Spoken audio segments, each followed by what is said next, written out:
ನಮಸ್ತೆ. ಈ ದಿನ ನಾವು ನಮ್ಮ ಮುಂದುವರೆದ ಭಾಗವಾದಂತಹ BPCG 171 ಬ್ಲಾಕ್ ಮೂರನೆಯ ಒಂದು ಬ್ಲಾಕ್ ಆಗಿ ಯೂನಿಟ್ 8ರ ಒಂದು ಯೂನಿಟ್ ಅನ್ನು ನಾವು ಡಿಸ್ಕಸ್ ಮಾಡೋಣ. ಸ್ಟೇಜಸ್ ಆಫ್ ಡೆವಲಪ್ಮೆಂಟ್ ಅಂತೇಳಿ, ಅಂದರೆ ಬೆಳವಣಿಗೆಯ ಹಂತಗಳು ಅಂತೇಳಿ. ನಾವು ಈ ಒಂದು ಡೆವಲಪ್ಮೆಂಟಲ್ ಸೈಕಾಲಜಿ ಅಥವಾ ಈ ವಿಕಾಸದ ಈಗಾಗಲೇ ನಾವು ಒಂದು ಐಡಿಯಾವನ್ನ ತೆಗೆದುಕೊಂಡಿದ್ದೀವಿ. ಹಾಗೆ ನೋಡಿದಾಗ ಈ ಡೆವಲಪ್ಮೆಂಟಲ್ ಸೈಕಾಲಜಿಯಲ್ಲಿ ನಾವು ಏನನ್ನು ಅಧ್ಯಯನ ಮಾಡ್ತೀವಿ ಅಂತಕ್ಕಂಥದ್ದನ್ನು ಕೂಡ ನಾವು ಇಂದಿನ ತರಗತಿಗಳಲ್ಲಿ ಮೂಲಭೂತವಾಗಿ ಅದರ ವಿಷಯವನ್ನು ನಾವು ಅರ್ಥ ಮಾಡ್ಕೊಂಡಿದ್ದೀವಿ. ಅದೇ ರೀತಿ ಇಲ್ಲಿ ನಮಗೆ ಈ ಒಂದು ತರಗತಿಯಲ್ಲಿ ನಾವು ನಿರ್ದಿಷ್ಟವಾಗಿ ಯಾವ ಯಾವ ಹಂತಗಳು ಅಂತೇಳಿ, ಅಂದರೆ ಸ್ಟೇಜಸ್ ಆಫ್ ಡೆವಲಪ್ಮೆಂಟಲ್ಲಿ ಅತಿ ಮುಖ್ಯವಾದಂಥ ಸಿದ್ಧಾಂತಗಳನ್ನು ನಾವು ಈ ದಿನ ಚರ್ಚೆಯನ್ನು ಮಾಡೋಣ. ನಮಗೆ ತಿಳಿದಿರುವಂತೆ ಬೇರೆ ಬೇರೆ ಮನೋವಿಜ್ಞಾನಿಗಳು ಬೇರೆ ಬೇರೆ ರೀತಿಯಲ್ಲಿ ವ್ಯಾಖ್ಯಾನವನ್ನು ಮಾಡಿರ್ತಕ್ಕಂಥದ್ದನ್ನು ನಾವು ಕಾಣ್ತೇವೆ. ಅದರಲ್ಲಿ ಅತಿ ಮುಖ್ಯವಾಗಿ ನಮಗೆ ಕಂಡು ಬರ್ತಕ್ಕಂಥ ಸಿದ್ಧಾಂತ ಅಂತ ಹೇಳಿದರೆ ಸಿಗ್ಮಂಡ್ ಫ್ರಾಯ್ಡ್ನ ಸಿದ್ಧಾಂತ. ಸಿಗ್ಮಂಡ್ ಫ್ರಾಯ್ಡ್ ಒಬ್ಬ ಮನೋವಿಶ್ಲೇಷಕರು, ಖ್ಯಾತ ಮನೋವೈದ್ಯರು ಕೂಡ ಮತ್ತು ವಿಶ್ಲೇಷಕರು ಕೂಡ. ಅವರ ಸಿದ್ಧಾಂತವನ್ನು ನಾವೆಲ್ಲ ಅಧ್ಯಯನ ಮಾಡಿದ್ದೇವೆ. ಅವರು 3 ಹಂತಗಳಲ್ಲಿ ಈ ಡೆವಲಪ್ಮೆಂಟಲ್ ಸ್ಟೇಜಸ್ ಅನ್ನ ಎಕ್ಸ್ಪ್ಲೇನ್ ಮಾಡ್ತಾರೆ. ಆಸಕ್ತಿದಾಯಕವಾದಂಥ ಕೆಲವು ಹಂತಗಳನ್ನು ಅವ್ರು ಕೊಡ್ತಾರೆ. ಅದ್ರ ಬಗ್ಗೆ ನಾವು ಒಂದೊಂದಾಗಿ ಚರ್ಚೆಯನ್ನು ಮಾಡ್ತಾ ಹೋಗೋಣ. ಅದಾದ ನಂತರ ನಮಗೆ ಅತಿ ಮುಖ್ಯವಾಗಿ ಮನೋವಿಜ್ಞಾನದಲ್ಲಿ ನಾವು ಸಾಮಾಜಿಕವಾಗಿ ಸಾಮಾಜಿಕ ಸಿದ್ಧಾಂತವನ್ನ, ಸೈಕೋಸೋಷಿಯಲ್ ಥಿಯರಿ ಆಫ್ ಡೆವಲಪ್ಮೆಂಟ್ ಅನ್ನ ಎರಿಕ್ಸನ್ ಅಂತಕ್ಕಂಥ ಸೈಕಾಲಜಿಸ್ಟ್ ಇದ್ರ ಬಗ್ಗೆ ವಿವರಣೆಯನ್ನು ಕೊಡ್ತಾರೆ. ಸೊ ಈ 2 ಸಿದ್ಧಾಂತಗಳನ್ನ ನಾವು ಒಂದಾದ ನಂತರ ಒಂದು ಪೂರ್ಣವಾಗಿ ನಾವು ಚರ್ಚೆಯನ್ನ ಮಾಡೋಣ. ಒಂದು ರೀತಿ ನೋಡಿದಾಗ ಈ ಇಬ್ಬರು ಸೈಕಾಲಜಿಸ್ಟ್ ಕಾಂಟ್ರಿಬ್ಯೂಷನ್ಸ್ ಏನಿದೆ, ಕೊಡುಗೆ ಏನಿದೆ, ಆ ಕೊಡುಗೆಗೆ ಸಂಬಂಧಪಟ್ಟಂತೆ ನಾವು ಇವತ್ತು ವಿವರವಾಗಿ ಒಂದಾದ ನಂತರ ಒಂದು ನಾವು ವಿವರಣೆಯನ್ನು ಕೊಡ್ತಾ ಹೋಗೋಣ. ನಾನು ಸಾಕಷ್ಟು ವಿಚಾರಗಳನ್ನು ಡಯಾಗ್ರಾಮ್ಸ್ ಮೂಲಕ ನಿಮಗೆ ವಿಶ್ಲೇಷಣೆಯನ್ನು ಮಾಡ್ತಾ ಹೋಗ್ತೀನಿ. ಅದರ ಜೊತೆಗೆ ಕನ್ನಡದ ಅನುವಾದಗಳು, ನಿಮಗೆ ಆದಷ್ಟು ಕನ್ನಡದ ಪದಗಳನ್ನು ಬಳಸ್ತೇನೆ, ನಿಮಗೆ ಅದು ಅನುಕೂಲ ಆಗುತ್ತೆ ಅರ್ಥ ಮಾಡ್ಕೊಳ್ಳಿಕ್ಕೆ ಅಂತ. ಮೊದಲು ನಾವು ಈ ನಿರ್ದಿಷ್ಟವಾಗಿ ಇವರ ಸಿದ್ಧಾಂತವನ್ನು ಅರ್ಥ ಮಾಡ್ಕೊಳ್ಳೋದ್ರ ಮುಂಚೆ ನಾವು ಕೆಲವೊಂದು ವಿಷಯಗಳನ್ನು ಪೀಠಿಕೆಯಲ್ಲಿ ಅರ್ಥ ಮಾಡ್ಕೊಳ್ಳೋಣ. ನಾವು ಮೊದಲೇ ಹೇಳಿದಾಗೆ ಹುಟ್ಟಿದ ಮಗುವಿನಿಂದ ಸಾಯುವವರೆಗೂ ಅನೇಕ ರೀತಿಯಲ್ಲಿ ಮನುಷ್ಯನ ಜೀವನದಲ್ಲಿ ಬದಲಾವಣೆಗಳಾಗುತ್ತವೆ ಅಂತ ನಾನು ಮೊದಲೇ ಹೇಳಿದ ಹಾಗೆ, ಅದರಲ್ಲಿ ಮುಖ್ಯವಾಗಿ ಈ ಬದಲಾವಣೆಗಳು ನಿರಂತರವಾಗಿರುತ್ತವೆ ಅಂತ ಹೇಳಿ. ಈಗ ಮಗುವಿನಿಂದ ಹಿಡಿದು ಸಾಯುವವರೆಗೆ, ಮುಪ್ಪಿನವರೆಗೆ ನಮ್ಮಲ್ಲಿ ಸಾಕಷ್ಟು ಮನೋವೈಜ್ಞಾನಿಕ ಬದಲಾವಣೆಗಳಾಗುತ್ತವೆ ಅಂತೇಳಿ. ಮನುಷ್ಯನ ಜೀವನ ನಿಂತ ನೀರಾಗಿರೋದಿಲ್ಲ, ಸಾಕಷ್ಟು ಬದಲಾವಣೆಗಳಿಂದ ಕೂಡಿರ್ತಕ್ಕಂಥದ್ದು ಅಂತ. ಅದರಲ್ಲಿ ಬಹುಮುಖ್ಯವಾಗಿ ನಮಗೆ ನಾವು ಅರ್ಥ ಮಾಡ್ಕೊಳ್ಬೇಕಾಗಿರೋ ವಿಷಯ ಏನಪ್ಪಾ ಅಂತ ಹೇಳಿದ್ರೆ, ಯಾವ ಹಂತಗಳು ನಮಗೆ ಯಾವ ಹಂತದಲ್ಲಿ ಏನೆಲ್ಲ ಬದಲಾವಣೆಗಳಾಗುತ್ತೆ, ಮನೋವೈಜ್ಞಾನಿಕವಾಗಿ ಯಾವ ಹಂತದಲ್ಲಿ ಯಾವ ರೀತಿ ನಾವು ಅದನ್ನು ವರ್ಗೀಕರಿಸಬಹುದು ಅಂತೇಳಿ. ಇದರಲ್ಲಿ ನಮಗೆ ಮುಖ್ಯವಾಗಿ ಕಂಡು ಬರ್ತಕ್ಕಂಥ ವಿಷಯ ಏನಪ್ಪಾ ಅಂತ ಹೇಳಿದ್ರೆ, ಒಂದು ಅತಿ ಮುಖ್ಯವಾಗಿ ವ್ಯಕ್ತಿಯ ವ್ಯಕ್ತಿತ್ವದಕ್ಕೆ ಸಂಬಂಧಪಟ್ಟ ಹಾಗೆ ನಾವು ಸೆಲ್ಫ್ ಕಾನ್ಸೆಪ್ಟ್ ಅಂತ ಹೇಳಿ ಕರಿತೀವಿ. ಸಾಮಾನ್ಯವಾಗಿ ಈ ಸೆಲ್ಫ್ ಕಾನ್ಸೆಪ್ಟು ಪ್ರತಿ ದಿನವೂ ಕೂಡ ಬೇರೆಯವರೊಂದಿಗೆ ನಾವು ಡಿಸ್ಕಷನ್ ಮಾಡುವಾಗ, ಜೊತೆ ಬೇರೆಯವರೊಂದಿಗೆ ಬೆರೆಯುವಾಗ ಬೆಳೀತಾ ಹೋಗ್ತಕ್ಕಂಥದ್ದು. ಸಣ್ಣ ಮಗುವಿನಿಂದ ಹಿಡಿದು, ಅಂದರೆ ಬಾಲ್ಯಾವಸ್ಥೆಯಿಂದ ಹಿಡಿದು ವಯಸ್ಕರ ಒಂದು ಹಂತಕ್ಕೆ ಬಂದಾಗ ನಮ್ಮಲ್ಲಿ ಸಾಕಷ್ಟು ಸೆಲ್ಫ್ ಕಾನ್ಸೆಪ್ಟ್ ಬೆಳೆದಿರುತ್ತೆ. ಸೋಷಿಯಲ್ ಐಡೆಂಟಿಟಿ ಬೆಳೀತಕ್ಕಂಥದ್ದು. ಈ ಸೋಷಿಯಲ್ ಐಡೆಂಟಿಟಿ ಮತ್ತೆ ಸೆಲ್ಫ್ ಕಾನ್ಸೆಪ್ಟ್ ಇದೆಯಲ್ಲ, ಈ 2 ಕೂಡ ಬಹಳ ಮುಖ್ಯವಾದಂಥ ಒಂದು ಪಾತ್ರವನ್ನ ಅವು ನಿಭಾಯಿಸ್ತವೆ ಅಂತೇಳಿ. ಯಾಕೆ ಅಂತ ಹೇಳಿದ್ರೆ, ಯಾವುದೇ ಒಂದು ಮಗು, ನಾನು ಮೊದಲೇ ತರಗತಿಗಳಲ್ಲಿ ಹೇಳಿದ್ದೀನಿ, ಯಾವುದೇ ಒಂದು ಮಗು ಒಂದು ಎಕ್ಸೆಲ್ ಆಗಬೇಕು ಅಂತ ಹೇಳಿದ್ರೆ, ಒಂದು ಬದಲಾವಣೆ ಆಗಬೇಕು ಅಂತ ಹೇಳಿದ್ರೆ ಅದು ಅಷ್ಟು ಸುಲಭದ ಮಾತಾಗಿರೋದಿಲ್ಲ. ಸಾಕಷ್ಟು ಹಂತಗಳನ್ನ ನಾವು ಈಗ ಹಿಂದೆ ಡಿಸ್ಕಷನ್ ಮಾಡಿದ ಹಾಗೆ ನಾವು ಎಕೋಲಜಿಕಲ್ ಮಾಡೆಲ್ ಅನ್ನ ನಾವು ಡಿಸ್ಕಸ್ ಮಾಡಿದಾಗ, ಜೈವಿಕ ಒಂದು ಮಾದರಿಯನ್ನು ನಾವು ಡಿಸ್ಕಸ್ ಮಾಡಿದಾಗ ಅದ್ರ ಬಗ್ಗೆ ನಾನು ಹೇಳಿದ್ದೆ ಎಷ್ಟು ಮಟ್ಟಿಗೆ ಅದು ತೊಂದರೆ ಆಗುತ್ತೆ, ಮತ್ತೆ ಎಷ್ಟೆಲ್ಲ ಹರ್ಡಲ್ಸ್ ಬರುತ್ತೆ, ಎಷ್ಟೆಲ್ಲ ಸಮಸ್ಯೆಗಳು ಬರುತ್ತೆ ಅನ್ನೋದ್ರ ಬಗ್ಗೆ ನಾನು ಡಿಸ್ಕಸ್ ಮಾಡಿದ್ದೆ. ಅದೇ ರೀತಿ ಇಲ್ಲಿ ನಮಗೆ ಅಷ್ಟು ಸುಲಭವಾಗಿ ನಮ್ಮ ಜೀವನದ ನಡೆಗಳಲ್ಲಿ ನಮಗೆ ಅಷ್ಟು ಸುಲಭವಾಗಿ ಇರಲ್ಲ, ಸವಾಲುಗಳಿಂದ ಕೂಡಿರ್ತಕ್ಕಂಥದ್ದು, ವೈಜ್ಞಾನಿಕವಾಗಿ ಬದಲಾವಣೆಗಳು ಬರ್ತಕ್ಕಂಥದ್ದು ಅಂತೇಳಿ. ಅಂದ್ರೆ 10ನೇ ವಯಸ್ಸಿನಲ್ಲಿ ಇರ್ತಕ್ಕಂಥ ಹುಡುಗ ಮತ್ತೆ 20ಕ್ಕೆ ನಾವು ಅಡೋಲೆಸೆನ್ಸ್ ಟೀನೇಜ್ಗೆ ಹೋಗುವಾಗ ಅಲ್ಲಿ ಸಾಕಷ್ಟು ಸಾಮಾಜಿಕ ಇಂಟರಾಕ್ಷನ್ಸ್, ಸೋಷಿಯಲ್ ಇಂಟರಾಕ್ಷನ್ಸ್ ಅಂತ ಏನ್ ಕರಿತೀವಿ ಅದು ಕೂಡ ಆಗ್ತಕ್ಕಂಥದ್ದು. ಆ ಸೋಷಿಯಲ್ ಇಂಟರಾಕ್ಷನ್ಸ್ ಮನುಷ್ಯನಿಗೆ ಬಹಳ ಮುಖ್ಯವಾದಂತ ಒಂದು ಪಾತ್ರವನ್ನ ಕೊಡುತ್ತೆ. ಯಾಕೆಂದ್ರೆ ಅವನ ಒಂದು ಐಡೆಂಟಿಟಿ ಬೆಳೆಯೋದಿಕ್ಕೆ ಅದು ಬಹಳ ಮುಖ್ಯವಾದಂತ ಪಾತ್ರವನ್ನ ವಹಿಸುತ್ತೆ ಅಂತ ಹೇಳಿ. ಹಾಗಾದ್ರೆ ನಮಗೆ ಯಾವ ರೀತಿ ನಾವು ಈ ಹಂತಗಳನ್ನ ಅರ್ಥ ಮಾಡ್ಕೊಳ್ಬೇಕು ಅನ್ನೋದಕ್ಕೆ ಈ ವಿಶ್ಲೇಷಕರ, ಈಗ ನಾನು ಮೊದಲೇ ಹೇಳಿದಾಗೆ ಸಿಗ್ಮಂಡ್ ಫ್ರಾಯ್ಡ್ ಅಂತಕ್ಕಂಥ ವಿಶ್ಲೇಷಕ ಆಗಿರ್ಬೋದು ಅಥವಾ ಎರಿಕ್ ಎರಿಕ್ಸನ್ ಅವರ ವಿಶ್ಲೇಷಣೆ ಆಗಿರ್ಬೋದು, ಅವು ನಮಗೆ ಒಂದು ರೀತಿ ಮಾರ್ಗಸೂಚಿಯನ್ನ ಕೊಡ್ತವೆ. ನಮಗೆ ಒಂದು ರೀತಿ ಅರ್ಥ ಮಾಡಿಕೊಳ್ಳುವಲ್ಲಿ, ಆ ವಿಷಯಗಳನ್ನ ನಮಗೆ ನೇರವಾಗಿ ಅರ್ಥ ಮಾಡಿಕೊಳ್ಳುವಲ್ಲಿ ಹೆಚ್ಚು ಅಂದ್ರೆ ಸಹಾಯಕವಾಗಿದೆ ಅಂತ ನಾವು ಹೇಳ್ಬೋದಾಗಿದೆ.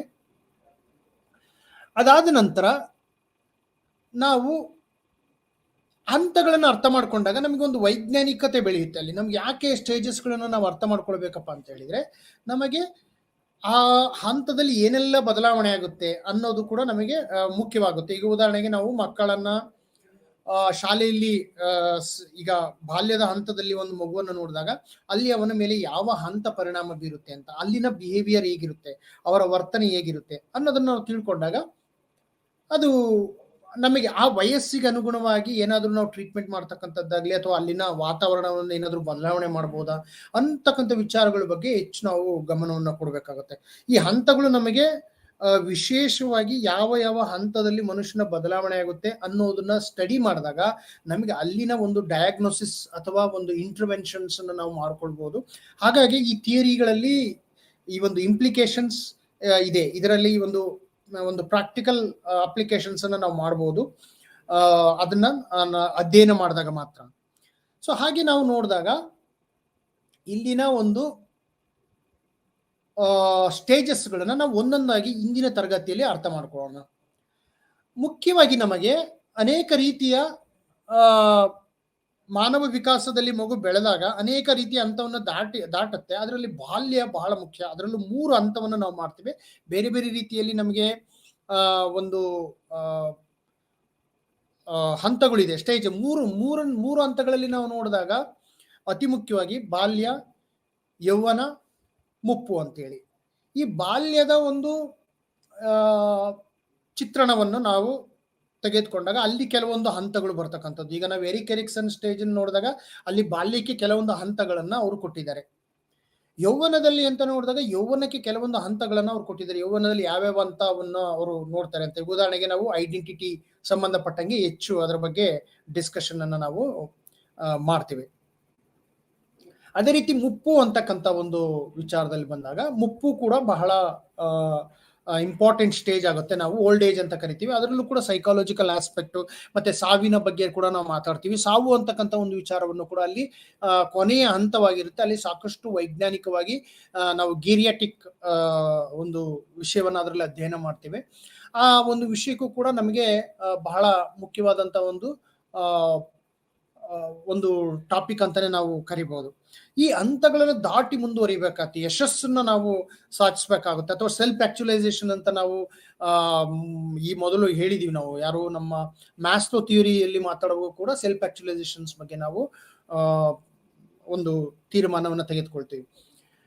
ಸೊ ಹೀಗಿದ್ದಾಗ ನಮಗೆ ಪ್ರತಿಯೊಂದು ಹಂತವನ್ನು ವಿಶೇಷವಾಗಿ ವಿಶ್ಲೇಷಿಸಿ ನೋಡಿದಾಗ, ಪ್ರತಿಯೊಂದು ಹಂತವನ್ನ ನಾವು ಸ್ಪಷ್ಟೀಕರಣ ತೆಗೆದುಕೊಂಡಾಗ ನಮಗೆ ಅರ್ಥ ಆಗುತ್ತೆ ಇಲ್ಲಿ ಯಾವ್ಯಾವ ರೀತಿಯ ಹಂತಗಳನ್ನು ನಾವು ತೆಗೆದುಕೊಳ್ಬಹುದು ಅಂತೇಳಿ.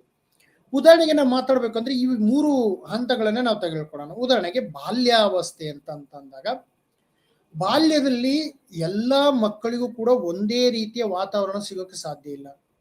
ಬಾಲ್ಯದಲ್ಲಿ ಈಗ ಒಂದು ಉದಾಹರಣೆ ನಾವು ಸ್ಪೆಸಿಫಿಕ್ ಆಗಿ ಹೋಗೋದಾದ್ರೆ, ಒಂದು ಗ್ರಾಮೀಣ ಪ್ರದೇಶವನ್ನ ತೆಗೆದುಕೊಳ್ಳೋಣ, ಮತ್ತೆ ಒಂದು ಟ್ರೈಬಲ್ ಏರಿಯಾವನ್ನ ತೆಗೆದುಕೊಳ್ಳೋಣ, ಮತ್ತೆ ಒಂದು ಮೆಟ್ರೋಪಾಲಿಟನ್ ಸಿಟಿಯಲ್ಲಿ ತೆಗೆದುಕೊಳ್ಳೋಣ. ಈಗ ಬಾಲ್ಯದಲ್ಲಿ ಮಗು ಯಾವ ರೀತಿ ವಾತಾವರಣಕ್ಕೆ ಹೊಂದಿಕೊಂಡು ಬರುತ್ತೆ ಅಂತ ಹೇಳಿದಾಗ, ಅದನ್ನ ನಾವು ಈಗ ಟ್ರೈಬಲ್ ಏರಿಯಾ ಅಂದಾಗ ಅಲ್ಲಿನ ವಾತಾವರಣ ಹೇಗಿದೆ, ಅಲ್ಲಿನ ಸಂಸ್ಕೃತಿ ಹೇಗಿದೆ, ಅಲ್ಲಿ ನಾವು ಆ ಒಂದು ಹಂತಕ್ಕೆ ತೆಗೆದುಕೊಳ್ಬೇಕಾಗುತ್ತೆ. ಅದೇ ರೀತಿ ಒಂದು ಗ್ರಾಮೀಣ ಪ್ರದೇಶ ಅಂದ್ರೆ, ಗ್ರಾಮೀಣ ಪ್ರದೇಶದಲ್ಲಿ ಯಾವ ಯಾವ ರೀತಿಯ ಒಂದು ಸವಲತ್ತುಗಳಿದೆ, ಯಾವ ಯಾವ ರೀತಿಯ ಪೇರೆಂಟಿಂಗ್ ಅಂತ ಏನ್ ಕರಿತೀವಿ ನಾವು, ತಂದೆ ತಾಯಿಗಳ ಒಂದು ಸಾಕುವ ರೀತಿ, ಆ ಪೇರೆಂಟಿಂಗ್ ಅಂತಕ್ಕಂಥದ್ದು ಬಹಳ ಮುಖ್ಯವಾದಂತ ಪಾತ್ರವನ್ನು ವಹಿಸುತ್ತೆ. ಯಾಕೆ ನಮಗೆ ಆ ಒಂದು ನರ್ಚರ್ ಅಂತ ಏನ್ ಕರಿತೀವಿ ನಾವು, ನೇಚರ್ ಅಂಡ್ ನರ್ಚರ್ ಬಗ್ಗೆ ನಾವು ಮಾತಾಡಿದೀವಿ. ಆ ನೇಚರ್ ಅಂಡ್ ನರ್ಚರ್ಸ್ ಅಲ್ಲಿ ಯಾವ ರೀತಿ ಪಾತ್ರವನ್ನು ವಹಿಸುತ್ತೆ, ಆ ಪಾತ್ರವನ್ನು ನಾವು ತಿಳ್ಕೊಳ್ಬೇಕಾಗತ್ತೆ. ನೇಚರ್ ಅಂಡ್ ನರ್ಚರ್ಸ್ ಬಗ್ಗೆ ನಮಗೆ ಸರಿಯಾದ ರೀತಿಯ ಮಾಹಿತಿಯನ್ನು ಇಲ್ಲದೆ ಇದ್ದಲ್ಲಿ ಬಹಳ ಕಷ್ಟ ಆಗ್ತಕ್ಕಂಥದ್ದು. ಯಾಕೆಂದ್ರೆ ನಾವು ಯಾವುದೇ ಒಂದು ಹಂತದಲ್ಲಿ ನೇಚರ್ ನರ್ಚರ್ಸ್ ಅನ್ನ ನಾವು ಅರ್ಥ ಮಾಡ್ಕೊಳ್ಬೇಕಾಗತ್ತೆ. ಈಗ ಕೌನ್ಸಿಲರ್ಸ್ ಆಗಿರ್ಬೋದು, ಸೈಕಾಲಜಿಸ್ಟ್ ಆಗಿರ್ಬೋದು, ಸೈಕಿಯಾಟ್ರಿಸ್ಟ್ ಆಗಿರ್ಬೋದು, ಯಾವುದೇ ಒಂದು ಮೆಂಟಲ್ ಹೆಲ್ತ್ ಪ್ರೊಫೆಷನಲ್ಸ್ ಈ ಒಂದು ಹಂತವನ್ನ ಅರ್ಥ ಮಾಡ್ಕೊಳ್ಬೇಕಾಗುತ್ತೆ. ಒಂದು ನೇಚರ್ ಯಾವ ರೀತಿ ಇತ್ತು ಅಂತ ಹೇಳಿ, ಆ ಒಂದು ಅಲ್ಲಿ ಅದರಲ್ಲಿ ಏನಾದ್ರೂ ಸಮಸ್ಯೆ ಆದಾಗ ಸೆಲ್ಫ್ ಕಾನ್ಸೆಪ್ಟ್ ಟ್ರೀಟ್ ಆಗ್ತಕ್ಕಂಥ, ಸೆಲ್ಫ್ ಕಾನ್ಸೆಪ್ಟ್ ಅಥವಾ ಸ್ವಯಂ ಪರಿಕಲ್ಪನೆ ಏನಿದೆ, ಮಗುಗೆ ತನ್ನದೇ ಆದಂತ ವ್ಯಕ್ತಿತ್ವ ಬೆಳೆಸ್ಕೊಳ್ಳಕ್ಕೆ ಒಂದು ಸೆಲ್ಫ್ ಅಂತಕ್ಕಂಥ ಸ್ವಯಂ ವ್ಯಕ್ತಿತ್ವದ ಬಗ್ಗೆ, ಸೆಲ್ಫ್ ಇಂಟ್ರೋಸ್ಪೆಕ್ಷನ್ ಮಾಡ್ಕೊಳ್ಳೋದ್ರ ಬಗ್ಗೆ ಒಂದು ಪಾಸಿಟಿವ್ ಧನಾತ್ಮಕವಾದಂತ ಒಂದು ವ್ಯಕ್ತಿತ್ವವನ್ನು ಬೆಳೆಸ್ಕೊಳ್ಳೋದಕ್ಕೆ ನಾವು ಪಾಸಿಟಿವ್ ಸೈಕಾಲಜಿ ಬಗ್ಗೆ ಮಾತಾಡ್ತೀವಿ. ಪಾಸಿಟಿವ್ ಸೈಕಾಲಜಿಯಲ್ಲಿ ಇಗ್ನೋದಲ್ಲೂ ಕೂಡ ನಾವು ಪಾಸಿಟಿವ್ ಸೈಕಾಲಜಿನ ನಮ್ಮ ತರಗತಿಗಳಲ್ಲಿ ಸ್ನಾತಕೋತ್ತರ ಪದವಿಯಲ್ಲಿ ನಾವು ಇಟ್ಟಿದ್ದೀವಿ. ಅದೇ ರೀತಿ ಈ ಒಂದು ಪಾಸಿಟಿವ್ ಆಸ್ಪೆಕ್ಟ್ ಸೆಲ್ಫ್ ಮೇಲೆ ಬಿದ್ದರೆ, ಪಾಸಿಟಿವ್ ಆಸ್ಪೆಕ್ಟ್ ಹೆಚ್ಚು ಒಂದು ಬಾಲ್ಯದಲ್ಲಿ ಬೆಳೆದ್ರೆ ಅದು ಮಗುವಿನ ಒಂದು ಬೆಳವಣಿಗೆಯಲ್ಲಿ, ಓವರ್ ಆಲ್ ಡೆವಲಪ್ಮೆಂಟ್ ಅಲ್ಲಿ ತುಂಬಾ ಪಾತ್ರವನ್ನು ವಹಿಸುತ್ತೆ ಅಂತ ಹೇಳ್ಬೋದು. ಅದೇ ರೀತಿ ನಾವು ಮುಂದುವರೆದು ಮಾತಾಡಿದಾಗ ಯೌವನ ಅಂತೇಳಿ, ಯೌವನ ಅಂತಕ್ಕಂಥದ್ದಲ್ಲಿ ನಾವು ಎರಡು ಹಂತಗಳಲ್ಲಿ ಮಾತಾಡ್ತೀವಿ. ಇಂಗ್ಲಿಷ್ ಅಲ್ಲಿ ನಾವು ಹೇಳ್ಬೇಕು ಅಂದ್ರೆ ನಾವು ಟೀನೇಜ್ ಅಂತ ಹೇಳಿ ಕರಿತೀವಿ. ಇಲ್ಲಿ ಟೀನೇಜ್ ಅಂತಕ್ಕಂಥ ಮಾತಾಡುವಾಗ ಹದಿಹರೆಯ ಅಂತ ಹೇಳಿ ನಾವು ಕರಿತೀವಿ ಟೀನೇಜ್ ಅನ್ನ. ಈ ಹದಿಹರೆಯದಲ್ಲಿ ನಮಗೆ ಬಹಳ ಮುಖ್ಯವಾಗಿ ಕೆಲವೊಂದು ಹಂತಗಳು ಎರಿಕ್ ಎರಿಕ್ಸನ್ ನಲ್ಲೂ ಕೂಡ ನಾವು ಅದನ್ನ ಡಿಸ್ಕಷನ್ ಅನ್ನು ಮಾಡ್ತೀವಿ. ಈಗ ನಮಗೆ ಗೊತ್ತಿರುವಂತೆ ಈ ಹದಿಹರೆಯದಲ್ಲಿ ಏನೆಲ್ಲ ಬದಲಾವಣೆಗಳು ಆಗ್ತಕ್ಕಂಥದ್ದು ಅಂತೇಳಿ, ಈ ಹದಿಹರೆಯದಲ್ಲಿ ನಮಗೆ ಈ ಯೌವನದಲ್ಲಿ ಸಾಮಾನ್ಯವಾಗಿ ಈ ಪ್ರೈಮರಿ ಸೆಕ್ಷುವಲ್ ಕ್ಯಾರೆಕ್ಟರಿಸ್ಟಿಕ್ಸ್ ಮತ್ತು ಸೆಕೆಂಡರಿ ಸೆಕ್ಷುವಲ್ ಕ್ಯಾರೆಕ್ಟರಿಸ್ಟಿಕ್ಸ್ ಅಂತ ಹೇಳಿ ನಾವು ಗುರುತಿಸ್ತೀವಿ. ಈ ಇದರಲ್ಲಿ ಅತ್ಯಂತ ಸೂಕ್ಷ್ಮವಾಗಿ ಮಕ್ಕಳಲ್ಲಿ, ಅದರಲ್ಲೂ ಕೂಡ ಈ ಯೌವನದಲ್ಲಿ ಯಾವ ರೀತಿ ದೈಹಿಕ ಬದಲಾವಣೆಗಳಾಗುತ್ತೆ, ಅದರಲ್ಲೂ ಮಹಿಳೆಯರಲ್ಲಿ, ಹುಡುಗಿಯರಲ್ಲಿ ಯಾವ ರೀತಿ ದೈಹಿಕ ಬದಲಾವಣೆಗಳು ಆಗುತ್ತೆ, ಮತ್ತೆ ಬಾಲಕರಲ್ಲಿ ಯಾವ ರೀತಿ ದೈಹಿಕ ಬದಲಾವಣೆಗಳು, ಕೇವಲ ಬದಲಾವಣೆಗಳಲ್ಲ, ಮಾನಸಿಕ ದೈಹಿಕ ಬದಲಾವಣೆಗಳಲ್ಲ, ಅದೇ ರೀತಿ ಮಾನಸಿಕವಾಗಿ ಅವರು ಯಾವ ರೀತಿ ಹಂತವನ್ನ, ಯಾವ ರೀತಿ ಅವರು ತನ್ನ ಒಂದು ಈ ಹಂತವನ್ನು ಯಾವ ರೀತಿ ತಗೊಳ್ತಾರೆ, ಅವರ ಪರ್ಸೆಪ್ಷನ್ಸ್ ಹೇಗಿದೆ ಇರುತ್ತೆ ಅಂತಕ್ಕಂಥ ಒಂದು ವಿಚಾರವನ್ನ ನಾವು ಅರ್ಥ ಮಾಡ್ಕೊಳ್ಬೇಕಾಗುತ್ತೆ. ಆ ಒಂದು ಆ ವಿಚಾರದಲ್ಲಿ ನಾವು ಹೆಚ್ಚು ಅಧ್ಯಯನವನ್ನ ಮಾಡಿದಾಗ ಯಾಕೆ ಅವಂತ ಅಲ್ಲಿ ಮುಖ್ಯ ಆಗುತ್ತೆ ಅಂತ ಹೇಳಿ. ಆಮೇಲೆ ಇನ್ನೊಂದು ಈ ವಿಷಯದಲ್ಲಿ ಬಹಳ ಮುಖ್ಯವಾದಂತ ಪಾತ್ರವನ್ನು ವಹಿಸೋದು ಏನಪ್ಪಾ ಅಂತ ಹೇಳಿದ್ರೆ, ಅದರಲ್ಲಿ ನಮಗೆ ಗೊತ್ತಿರುವಂತೆ ಈ ಸೆಲ್ಫ್ ಐಡೆಂಟಿಟಿ ಅಂತ, ಐಡೆಂಟಿಟಿ ಕ್ರೈಸಿಸ್ ಅಂತ ಹೇಳಿ ಎರಿಕ್ಸನ್ ಅವರು ಹೇಳ್ತಾರೆ. ಮುಂದೆ ನಾವು ಅದ್ರ ಬಗ್ಗೆ ಡಿಸ್ಕಷನ್ ಮಾಡೋಣ. ಈ ಐಡೆಂಟಿಟಿ ಕ್ರೈಸಿಸ್ ಅಂತಕ್ಕಂಥದ್ದು ಬಹಳ ಮುಖ್ಯವಾಗುತ್ತೆ. ಯಾಕೆ ಅಂತ ಹೇಳಿದ್ರೆ, ಅಲ್ಲಿ ಮಗು ಈ ಯೌವನಾವಸ್ಥೆಗೆ ಕಾಲಿಟ್ಟಾಗ, ಈಗ ನಮಗೆ ಕಾಲೇಜ್ ಅಂತ ಏನ್ ಕರಿತೀವಿ, ಈ 12 ಮತ್ತೆ 11ನೇ ತರಗತಿಯಲ್ಲಿ ಓದ್ತಕ್ಕಂಥವ್ರಿಗೆ ಹೆಚ್ಚು ಒಂದು ಟರ್ಮೈಲ್ ಆಗ್ತಕ್ಕಂಥದ್ದು, ಅಂದ್ರೆ ತನ್ನ ಇವರು ಸೂಕ್ಷ್ಮವಾಗಿರ್ತಕ್ಕಂಥ, ಇಲ್ಲಿ ತುಂಬಾ ಸೂಕ್ಷ್ಮವಾಗಿ ತಮ್ಮ ಒಂದು ವ್ಯಕ್ತಿತ್ವದ ಬೆಳವಣಿಗೆ ಆಗ್ತಕ್ಕಂಥ ಸಂದರ್ಭ ಅಂತ ನಾವು ಹೇಳ್ಬೋದು. ಆವಾಗ ತಂದೆ ತಾಯಿಗಳು ಮತ್ತೆ ಸುತ್ತಮುತ್ತಲಿನ ವಾತಾವರಣವನ್ನ ನಾವು ಹೇಗೆ ನಡೆಸ್ಕೊಳ್ತೀವಿ, ಅವ್ರ ಜೊತೆಗೆ ಯಾವ ರೀತಿ ನಮ್ಮ ವರ್ತನೆ ಇರುತ್ತೆ ಅಂತಕ್ಕಂಥದ್ದು ಬಹಳ ಮುಖ್ಯವಾಗಿರ್ತಕ್ಕಂಥದ್ದು.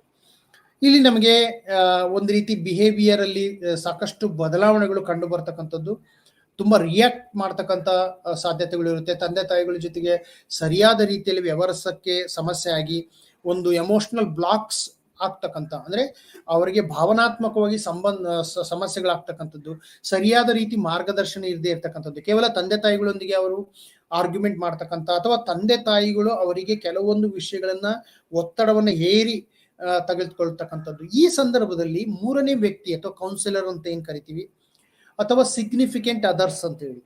ಈ ಸಿಗ್ನಿಫಿಕೆಂಟ್ ಅದರ್ಸ್ ಅಂತ ಹೇಳಿದ್ರೆ ನಿಮ್ಮ ಮನೆಯಲ್ಲಿಯೇ ನಿಮ್ಮ ಸುತ್ತಮುತ್ತಲಿನ ವಾತಾವರಣದಲ್ಲಿ ಯಾರಾದರೂ ಕೂಡ ಓದಿದವರು ಇರ್ಬೋದು, ಅಥವಾ ನಿಮ್ಮ ರಿಲೇಷನ್ಸ್ ಅಲ್ಲಿ ನಿಮ್ಮ ಸಂಬಂಧಿಕರಲ್ಲೇ ಚಿಕ್ಕಪ್ಪ ಅಥವಾ ಚಿಕ್ಕಮ್ಮ ಆಗಿರ್ಬೋದು, ಯಾರೋ ಓದಿರ್ತಕ್ಕಂಥ ಹೆಚ್ಚು ವಿಷಯವನ್ನು ತಿಳಿದುಕೊಂಡಿರ್ತಕ್ಕಂಥ ಅವರು ಕೂಡ ನಿಮಗೆ ಸಲಹೆಗಳನ್ನು ಕೊಡ್ತಕ್ಕಂಥದ್ದು. ಈ ಸಂದರ್ಭದಲ್ಲಿ ಕೆಲವೊಂದು ವಿಷಯಗಳಲ್ಲಿ ನಿಮಗೆ ಕೌನ್ಸಿಲಿಂಗ್ ಬೇಕಾಗ್ತಕ್ಕಂಥದ್ದು, ಅಥವಾ ಸಲಹೆ ಅಂತಂದ್ರೆ ಕ್ಯಾರಿಯರ್ ಕೌನ್ಸಿಲಿಂಗ್ ಆಗಿರ್ಬೋದು, ಅಥವಾ ಎಮೋಷನಲ್ ಇಶ್ಯೂಸ್ ಆಗಿರ್ಬೋದು. ನಿಮಗೆ ಬೇಸಿಕ್ ಕೌನ್ಸಿಲಿಂಗ್ ಸೈಕಾಲಜಿಸ್ಟ್ ಅನ್ನು ನೀವು ಕನ್ಸಲ್ಟ್ ಮಾಡಿದಾಗ, ಅಥವಾ ನಿಮ್ಮ ಸ್ಕೂಲ್ ಕೌನ್ಸಿಲರ್ಸ್ ಅನ್ನು ಕನ್ಸಲ್ಟ್ ಮಾಡಿದಾಗ, ಅಥವಾ ಇನ್ನು ಯಾರು ನಿಮಗಿಲ್ಲ, ಅಥವಾ ಸ್ವಲ್ಪ ಹೆಚ್ಚು ಓದಿರ್ತಕ್ಕಂಥವ್ರು, ಹೆಚ್ಚು ವಿಷಯಗಳನ್ನು ತಿಳಿದುಕೊಂಡಿರ್ತಕ್ಕಂಥವ್ರ ಜೊತೆಗೆ ಮಾತಾಡಿದಾಗ ಕೆಲವೊಂದು ವಿಷಯಗಳು ನಿಮಗೆ ಗೊತ್ತಾಗ್ತದೆ. ಅದಕ್ಕೆ ತಂದೆ ತಾಯಿಗಳು ಏನ್ ಮಾಡ್ಬೇಕಪ್ಪ ಅಂದ್ರೆ, ಆ ರೀತಿಯ ಕಾನ್ಫ್ಲಿಕ್ಟ್ ಸಿಚುವೇಶನ್ಸ್ ಬಂದಾಗ ನಾವೇ ತೀರ್ಮಾನ ತೆಗೆದುಕೊಳ್ಳದೆ ಎಕ್ಸ್ಪರ್ಟ್ ಅಡ್ವೈಸ್ ಅನ್ನ ತೆಗೆದುಕೊಳ್ತಕ್ಕಂಥದ್ದು ಅಂತೇಳಿ. ಎಕ್ಸ್ಪರ್ಟ್ಸ್ ಅಂತಂದ್ರೆ ಇಲ್ಲಿ ನಮಗೆ ಪರಿಣತರ ಒಂದು ಸಲಹೆಗಳನ್ನು ತೆಗೆದುಕೊಂಡಾಗ ಅಲ್ಲಿ ಅವರಿಗೆ ಒಳ್ಳೆ ತೀರ್ಮಾನಗಳನ್ನು ತೆಗೆದುಕೊಳ್ಳೋಕೆ ನಮಗೆ ಬಹಳ ಮುಖ್ಯವಾಗುತ್ತೆ. ನಮಗೆ ಈಗ ನೋಡಿದಾಗ ನಮಗೆ 10ನೇ ತರಗತಿಯಲ್ಲಿ ಮತ್ತೆ 11, 12ನೇ ತರಗತಿಯಲ್ಲಿ ಹೆಚ್ಚು ಯಾವ ವಿಷಯಗಳನ್ನು ತೆಗೆದುಕೊಳ್ಬೇಕು, ಯಾವ ವಿಷಯ ನಮಗೆ ಮುಂದೆ ಅನುಕೂಲ ಆಗುತ್ತೆ ಅಂತಕ್ಕಂಥದ್ದು ಜೊತೆಗೆ ನಮ್ಮ ವ್ಯಕ್ತಿತ್ವ ಆ ಒಂದು ವಿಷಯಕ್ಕೆ ಹೊಂದ್ಕೊಳ್ಳುತ್ತಾ ಇಲ್ವೋ ಅಂತಕ್ಕಂಥದ್ದನ್ನು ಕೂಡ ನಾವು ಗಮನ ಕೊಡಬೇಕಾಗುತ್ತೆ. ಕೇವಲ ವಿಷಯವನ್ನ ನಾವು ಯಾರೋ ನನ್ನ ಸ್ನೇಹಿತರು ಅಥವಾ ಯಾರೋ ನಮ್ಮ ಜೊತೆಗೆ ಇರತಕ್ಕಂಥವ್ರು ಒಂದು ವಿಷಯವನ್ನು ವಿಜ್ಞಾನವನ್ನು ತೆಗೆದುಕೊಳ್ಬೇಕು ಅಂತ ಹೇಳಿದ್ರೆ, ನಿಮಗೆ ಹ್ಯುಮ್ಯಾನಿಟೀಸ್ ಬಗ್ಗೆ ಇಂಟ್ರೆಸ್ಟ್ ಇದ್ದಾಗ ನೀವು ವಿಜ್ಞಾನವನ್ನು ತೆಗೆದುಕೊಂಡ್ರೆ ನೀವು ಸಾಕಷ್ಟು ಸಮಸ್ಯೆಯನ್ನು ಎದುರಿಸ್ತಕ್ಕಂಥದ್ದಾಗಿರುತ್ತೆ. ಕೇವಲ ನಮಗೆ ಉದ್ಯೋಗದ ದೃಷ್ಟಿಯಿಂದ ಅಥವಾ ಆಪ್ಟಿಟ್ಯೂಡ್ ದೃಷ್ಟಿಯಿಂದನೇ ಜೊತೆಗೆ ನಮಗೆ ಆಸಕ್ತಿನೂ ಕೂಡ ಇದೆಯಾ ವಿಷಯದಲ್ಲಿ ಅಂತಕ್ಕಂಥದ್ದನ್ನು ಕೂಡ ಗಮನಿಸಬೇಕಾಗುತ್ತೆ. ಯಾಕೆಂದ್ರೆ ಯಶಸ್ಸನ್ನು ಸಾಧಿಸಲು ನಮಗೆ ಇಂಟ್ರೆಸ್ಟ್ ಮತ್ತು ಆಪ್ಟಿಟ್ಯೂಡ್ ಎರಡೂ ಕೂಡ ಬಹಳ ಮುಖ್ಯವಾಗಿರ್ತಕ್ಕಂಥದ್ದು. ಸೊ ಹಾಗೆ ಯೌವನವನ್ನ ನಾವು ಆ ರೀತಿಯ ಒಂದು ವಿಷಯಕ್ಕೆ ಕೇಂದ್ರೀಕರಿಸಿ ನೋಡ್ಬೇಕಾಗುತ್ತೆ. ಅದರಲ್ಲಿ ಮುಖ್ಯವಾಗಿ ಎರಿಕ್ ಎರಿಕ್ಸನ್ ಥಿಯರಿಯನ್ನ ನಾವು ಅಧ್ಯಯನವನ್ನ ಮಾಡ್ತಕ್ಕಂಥದ್ದು. ಅಂದ್ರೆ ಎರಿಕ್ ಎರಿಕ್ಸನ್ ಥಿಯರಿಲಿ ಈ ಒಂದು ಯೌವನದ ಹಂತದಲ್ಲಿ ಐಡೆಂಟಿಟಿ ಕ್ರೈಸಿಸ್ ಅಂತಕ್ಕಂಥದ್ರ ಬಗ್ಗೆ ಮಾತಾಡ್ತಾರೆ. ಅದು ಬಹಳ ಮುಖ್ಯವಾಗಿರ್ತಕ್ಕಂಥದ್ದು, ಅದರಲ್ಲೂ ಕೂಡ ಕಾಲೇಜ್ ವಿದ್ಯಾರ್ಥಿಗಳಿಗೆ ಅಂತೇಳಿ. ಓಕೆ, ನಾವೀಗ ಮುಪ್ಪು ಅಂತಕ್ಕಂಥ ಹಂತವನ್ನು ಸ್ವಲ್ಪ ಡಿಸ್ಕಷನ್ ಮಾಡಿ ಈಗ ನಾವು ಹಂತಕ್ಕೆ ಬೇರೆ ಬೇರೆ ಸಿದ್ಧಾಂತಗಳನ್ನ ವಿಶ್ಲೇಷಣೆ ಮಾಡ್ತಾ ಹೋಗೋಣ. ಈಗ ನಮಗೆ ಗೊತ್ತಿರುವಂತೆ ಈ ಮನುಷ್ಯನ ಓಲ್ಡ್ ಏಜ್ ಅಂತ ಹೇಳಿದೆ ಅಂದ್ರೆ ನಮ್ಮ ಅವಸಾನ ಕಾಲ ಅಥವಾ ಮುಪ್ಪು ಅಂತ ಏನ್ ಕರಿತೀವಿ, ಆ ಒಂದು ವಯಸ್ಸಾದ ನಂತರ ನಮ್ಮಲ್ಲಿ ದೈಹಿಕ ಬದಲಾವಣೆಗಳಾಗ್ತಕ್ಕಂಥದ್ದು ಮತ್ತೆ ಡಿಸೀಸಸ್ಗಳು ಬರ್ತಕ್ಕಂಥದ್ದು ಇರುತ್ತೆ. ಸೊ ಇದನ್ನ ನಾವು ಹೇಗೆ ಅರ್ಥ ಮಾಡ್ಕೊಳ್ಬೇಕು, ಅಲ್ಲಿ ಯಾವ ಹಂತಗಳು ಬರುತ್ತವೆ, ಅಲ್ಲೂ ಕೂಡ ನಮಗೆ ಕೆಲವೊಂದು ಹಂತಗಳನ್ನ ಈ ನಮ್ಮ ಎರಿಕ್ ಎರಿಕ್ಸನ್ ಅವರು ಹೇಳಿದ್ದಾರೆ, ಮತ್ತು ಕೂಡ ಸಿಗ್ಮಂಡ್ ಫ್ರಾಯ್ಡ್ ಕೂಡ ಅವರದೇ ಆದಂತ ದಾಟಿಯಲ್ಲಿ ಇದನ್ನ ವಿಶ್ಲೇಷಣೆಯನ್ನ ಮಾಡಿದ್ದಾರೆ. ಅಲ್ಲೂ ಕೂಡ ಕೆಲವೊಂದು ಸ್ಟೇಜಸ್ಗಳು ಇರುತ್ತೆ, ಅದನ್ನ ನಾವು ಅರ್ಥ ಮಾಡ್ಕೊಂತ ಡಿಸ್ಕಷನ್ ಮಾಡ್ತಾ ಹೋಗೋಣ. ಈಗ ನಾವು ಮೊದಲೇ ಹೇಳ್ದಂಗೆ ಇಲ್ಲಿ ನಮಗೆ ಯಾವ ರೀತಿ ಕಾಗ್ನಿಟಿವ್ ಎಬಿಲಿಟಿ ಆಗಿರ್ಬೋದು, ಅಂದ್ರೆ ಅವರ ಯೋಚನಾ ಶಕ್ತಿ ಆಗಿರ್ಬೋದು, ಮತ್ತೆ ಅವರ ಸ್ಮರಣೆ, ನೆನಪನ್ನು ಇಟ್ಕೊಳ್ಳೋ ರಿಕಾಲಿಂಗ್ ಪವರ್ ಅಂತ ಏನ್ ಕರಿತೀವಿ ಅದಾಗಿರ್ಬೋದು, ಅಲ್ಲಿ ಸಾಕಷ್ಟು ಇಶ್ಯೂಸ್ಗಳು ಬರ್ತವೆ.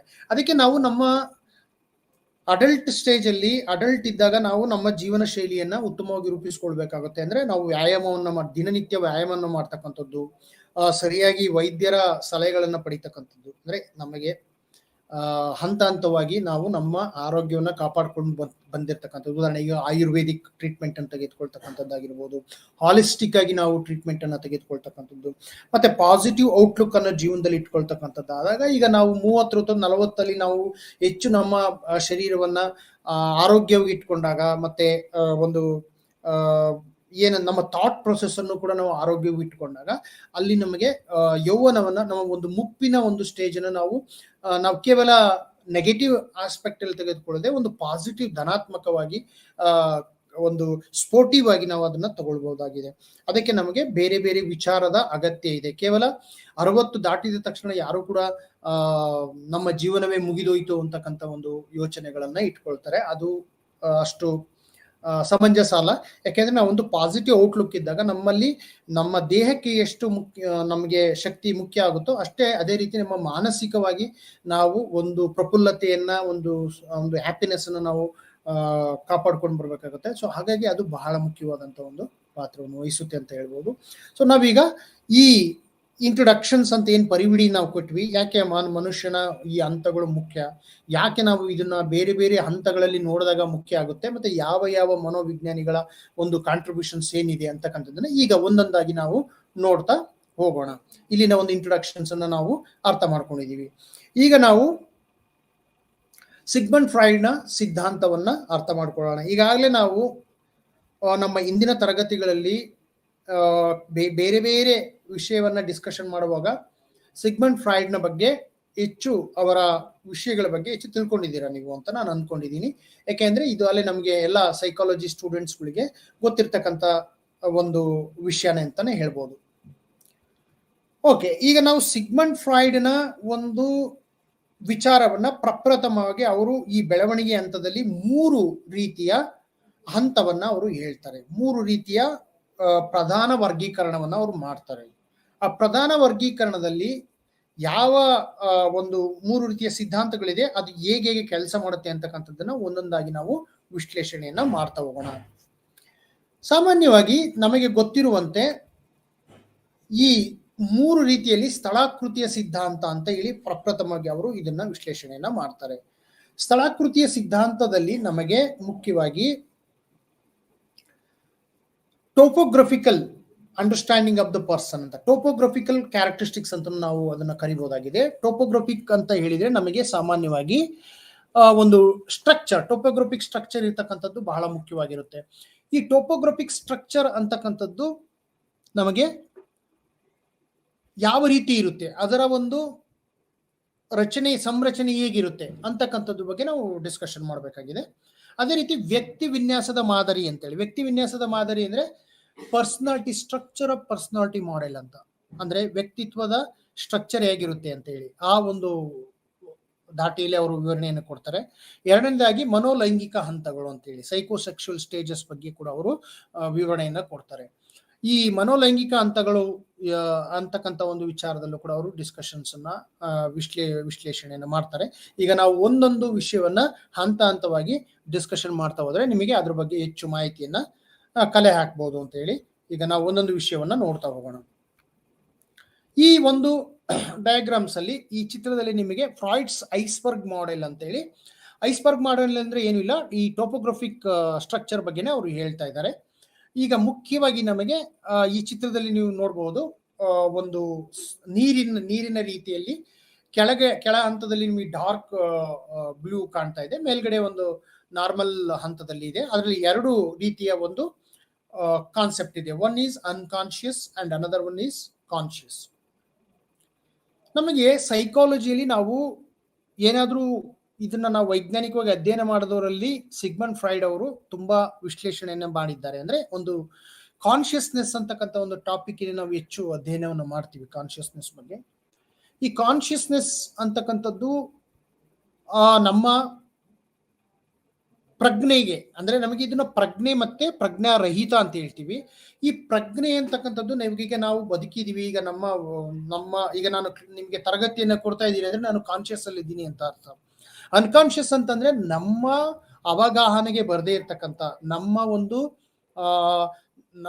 ಒಂದು ಪ್ರಿಮೈಸಸ್ ಅಲ್ಲಿ ನಮ್ಗೆ ಯಾವುದೇ ರೀತಿ ಅದರ ಬಗ್ಗೆ ವಿಚಾರಗಳು ಗೊತ್ತೇ ಇರೋದಿಲ್ಲ ಅಂತ. ಅಂದ್ರೆ ನಾವು ಮೂರ್ಛೆ ಹೋಗಿರ್ತೀವಿ ಅಂತ ನಾವು ನಮ್ಮ ದಿನನಿತ್ಯದ ಜೀವನದಲ್ಲಿ ಮಾತಾಡ್ತೀವಿ. ಮೂರ್ಛೆ ಹೋಗೋದು ಅಂದ್ರೆ ಏನಂದ್ರೆ ನಾವು ಅನ್ಕಾನ್ಶಿಯಸ್ ಆಗಿರ್ತೀವಿ ಅಂತ ಹೇಳಿ, ನಮಗೆ ಏನು ಸುತ್ತಮುತ್ತ ಏನು ಘಟನೆಗಳು ನಡೆಯುತ್ತೆ ಅದು ಗೊತ್ತಾಗೋದಿಲ್ಲ ಅಂತ ಹೇಳಿ. ಸೊ ಈ ಎರಡು ಹಂತಗಳು ಮನುಷ್ಯನನ್ನ ಪ್ರಭಾವವನ್ನು ಬೀರುತ್ತೆ ಮನುಷ್ಯನ ಮೇಲೆ ಅಂತ. ಈಗ ನಾವು ಯಾವುದೇ ಒಂದು ವರ್ತನೆ ನಮ್ಮ 2 ರೀತಿಯ ಸಿಗ್ಮಂಡ್ ಫ್ರಾಯ್ಡ್ನ ಪ್ರಕಾರ ಈ 2 ರೀತಿಯ ಪ್ರಜ್ಞಾರಹಿತ ಮತ್ತೆ ಪ್ರಜ್ಞಾಪೂರ್ವಕವಾದಂತ ವರ್ತನೆಗಳು ನಮ್ಮ ವ್ಯಕ್ತಿತ್ವದ ಮೇಲೆ ಪ್ರಭಾವವನ್ನು ಬೀರ್ತವೆ ಅಂತ ಹೇಳಿ ಸಿಗ್ಮಂಡ್ ಫ್ರಾಯ್ಡ್ ಅವರು ಹೇಳ್ತಾರೆ. ಅದರಲ್ಲಿ ನಮಗೆ 2 ರೀತಿಯ ಮೈಂಡ್ ಬಗ್ಗೆ ಅವರು ಎಕ್ಸ್ಪ್ರೆಷನ್ ಮಾಡ್ತಾರೆ. ಒಂದು ನಾವು ಪ್ರಪ್ರಥಮವಾಗಿ ಮಾತಾಡ್ತಕ್ಕಂಥದ್ದು ಏನಪ್ಪಾ ಅಂದ್ರೆ ಅನ್ಕಾನ್ಶಿಯಸ್ ಮೈಂಡ್ ಅಂತ ಹೇಳಿ. ಈ ಅನ್ಕಾನ್ಶಿಯಸ್ ಮೈಂಡ್ ಅನ್ನ ನಮ್ಮಲ್ಲಿ ಒಂದು ವ್ಯಕ್ತಿತ್ವದ ಒಂದು ಭಾಗ ತೆಗೆದುಕೊಳ್ಳುತ್ತೆ. ಅಂದ್ರೆ ಅದನ್ನ ನಾವು ಇದ್ ಅಂತ ಹೇಳಿ ಕರಿತೀವಿ. ಈ ಇದನ್ನ ನಾವು ಮತ್ತೆ ವ್ಯಕ್ತಿತ್ವದ ವಿಚಾರಕ್ಕೆ ಬಂದಾಗ ಅದನ್ನ ನಾವು ಸಪರೇಟ್ ಆಗಿ ಡಿಸ್ಕಷನ್ ಮಾಡೋಣ. ಇಲ್ಲಿ ನಾವು ಸ್ವಲ್ಪ ಇದರ ವಿವರಣೆಯನ್ನ ಕೊಡ್ತೇನೆ. ಈಗ ನಿಮಗೆ ಐಸ್ಬರ್ಗ್ ಅಂದಾಗ ಇಲ್ಲಿ ಈ ಇದ್ದಂತಕ್ಕಂಥದ್ದು ನೀರಿನ ಕೆಳಗಡೆ ಇದೆ, ಅಂದ್ರೆ ಕೆಲ ಹಂತದ ಭಾಗ ಮಾತ್ರ ಕಾಣುತ್ತೆ. ಐಸ್ಬರ್ಗ್ ಮೂಲ ಅರ್ಥ ಏನಪ್ಪಾ ಅಂದ್ರೆ ನಿಮಗೆ ಈಗೋ ಮತ್ತೆ ಸೂಪರ್ ಈಗೋ ಒಂದು ಭಾಗಗಳು ವಿಸಿಬಲ್ ಆಗಿದೆ, ಆದ್ರೆ ಇದು ನೋಡಿದ್ರೆ ಆ ನೀರಿನ ಕೆಳ ಹಂತದಲ್ಲಿದೆ. ಅಂದ್ರೆ ನಿಮಗೆ ವಿಸಿಬಲ್ ಕಾನ್ಶಿಯಸ್ ಮೈಂಡ್ ವಿಸಿಬಲ್ ಆಗಿರೋದಿಲ್ಲ ಅಂತ ಅರ್ಥ. ಇದರ ಅರ್ಥ ಏನಪ್ಪಾ ಅಂದ್ರೆ ಈಗೋ ಸೂಪರ್ ಈಗೋ ನೀವು ಕೇಳಿರ್ತೀರ, ವ್ಯಕ್ತಿತ್ವದ ರಚನೆಯ 3 ಭಾಗಗಳು. ಆ 3 ಭಾಗಗಳಲ್ಲಿ ಅನ್ಕಾನ್ಶಿಯಸ್ ಮೈಂಡ್ ಅಂದ್ರೆ ಅರೆ ಪ್ರಜ್ಞಾ ಅಂದ್ರೆ ಅಥವಾ ಪ್ರಜ್ಞಾರಹಿತ ನಮ್ಮ ಮೈಂಡ್ ಏನಿದೆ, ನಮ್ಮ ಒಂದು ಬಿಹೇವಿಯರ್ಸ್ ಏನಿದೆ. ಇಲ್ಲಿ ಮೈಂಡ್ ಅಂದ್ರೆ ನಮ್ಮ ಬಿಹೇವಿಯರ್ಗಳು ಅಂತ ನಾವು ತಿಳ್ಕೊಬಹುದಾಗಿದೆ, ವರ್ತನೆಗಳು ಅಂತ ಹೇಳಿ ತಿಳ್ಕೊಬಹುದಾಗಿದೆ. ಈ ಅನ್ಕಾನ್ಶಿಯಸ್ ಮೈಂಡ್ ಇದ್ದೊಳಗೆ ಬರೋದ್ರಿಂದ ನಮಗೆ ಯಾವುದೇ ರೀತಿ ನಮ್ಮ ಒಳ ಸಪ್ರೆಸ್ ಆಗಿರ್ತಕ್ಕಂಥ ಒಳ ಹುದುಗಿರ್ತಕ್ಕಂಥ ಕೆಲವು ಭಾವನೆಗಳನ್ನ ನಾವು ನಮ್ಮಲ್ಲಿ ಹುದುಗಿಸಿರ್ತೇವೆ. ಸಿಗ್ಮಂಡ್ ಫ್ರೈಡ್ ಪ್ರಕಾರ ಸಾಕಷ್ಟು ಸೆಕ್ಷುವಲ್ ಥಾಟ್ಸ್ ಸಂಬಂಧಪಟ್ಟ ಹಾಗೆ ಲೈಂಗಿಕ ಕಾಮನೆಗಳು ಅಥವಾ ಮನೋಕಾಮನೆಗಳು ಈ ಇದ್ದ ಭಾಗದಲ್ಲಿ ಕೆಲಸ ಮಾಡ್ತವೆ ಅಂತಕ್ಕಂಥ ವಿವರಣೆಯನ್ನು ಅವರು ಕೊಡ್ತಾರೆ. ಈ ಲೈಂಗಿಕ ಆಸಕ್ತಿ ಅಥವಾ ಮನೋಕಾಮನೆಗಳು ಮತ್ತೆ ಸೆಕ್ಷುವಲ್ಗೆ ಸಂಬಂಧಪಟ್ಟಂತ ಥಾಟ್ಸ್ ಅನ್ನ ಅನ್ಕಾನ್ಶಿಯಸ್ ಆಗಿ ಪ್ರತಿಯೊಬ್ಬ ಮನುಷ್ಯನು ಇಟ್ಕೊಂಡಿರ್ತಾನೆ. ಆದ್ರೆ ಅವನು ಅದನ್ನ ಕಾರಣಾಂತರದಿಂದ ಸಾಮಾಜಿಕ ಸ್ಥಿತಿಗತಿಗಳ ಹಿನ್ನೆಲೆಯಲ್ಲಿ, ಸಾಮಾಜಿಕ ಕಟ್ಟುಪಾಡುಗಳ ಹಿನ್ನೆಲೆಯಲ್ಲಿ ಅವರು ಅದನ್ನು ವ್ಯಕ್ತಪಡಿಸೋಕೆ ಹೋಗೋದಿಲ್ಲ. ಸೋಷಿಯಲ್ ರಿಸ್ಟ್ರಿಕ್ಷನ್ಸ್ ಅಂತ ಏನ್ ಕರಿತೀವಿ, ಆ ಒಂದು ಹಂತಕ್ಕಿರೋದ್ರಿಂದ ಅವರು ಅದನ್ನ ವ್ಯಕ್ತಪಡಿಸಕ್ಕೆ ಹೋಗೋದಿಲ್ಲ.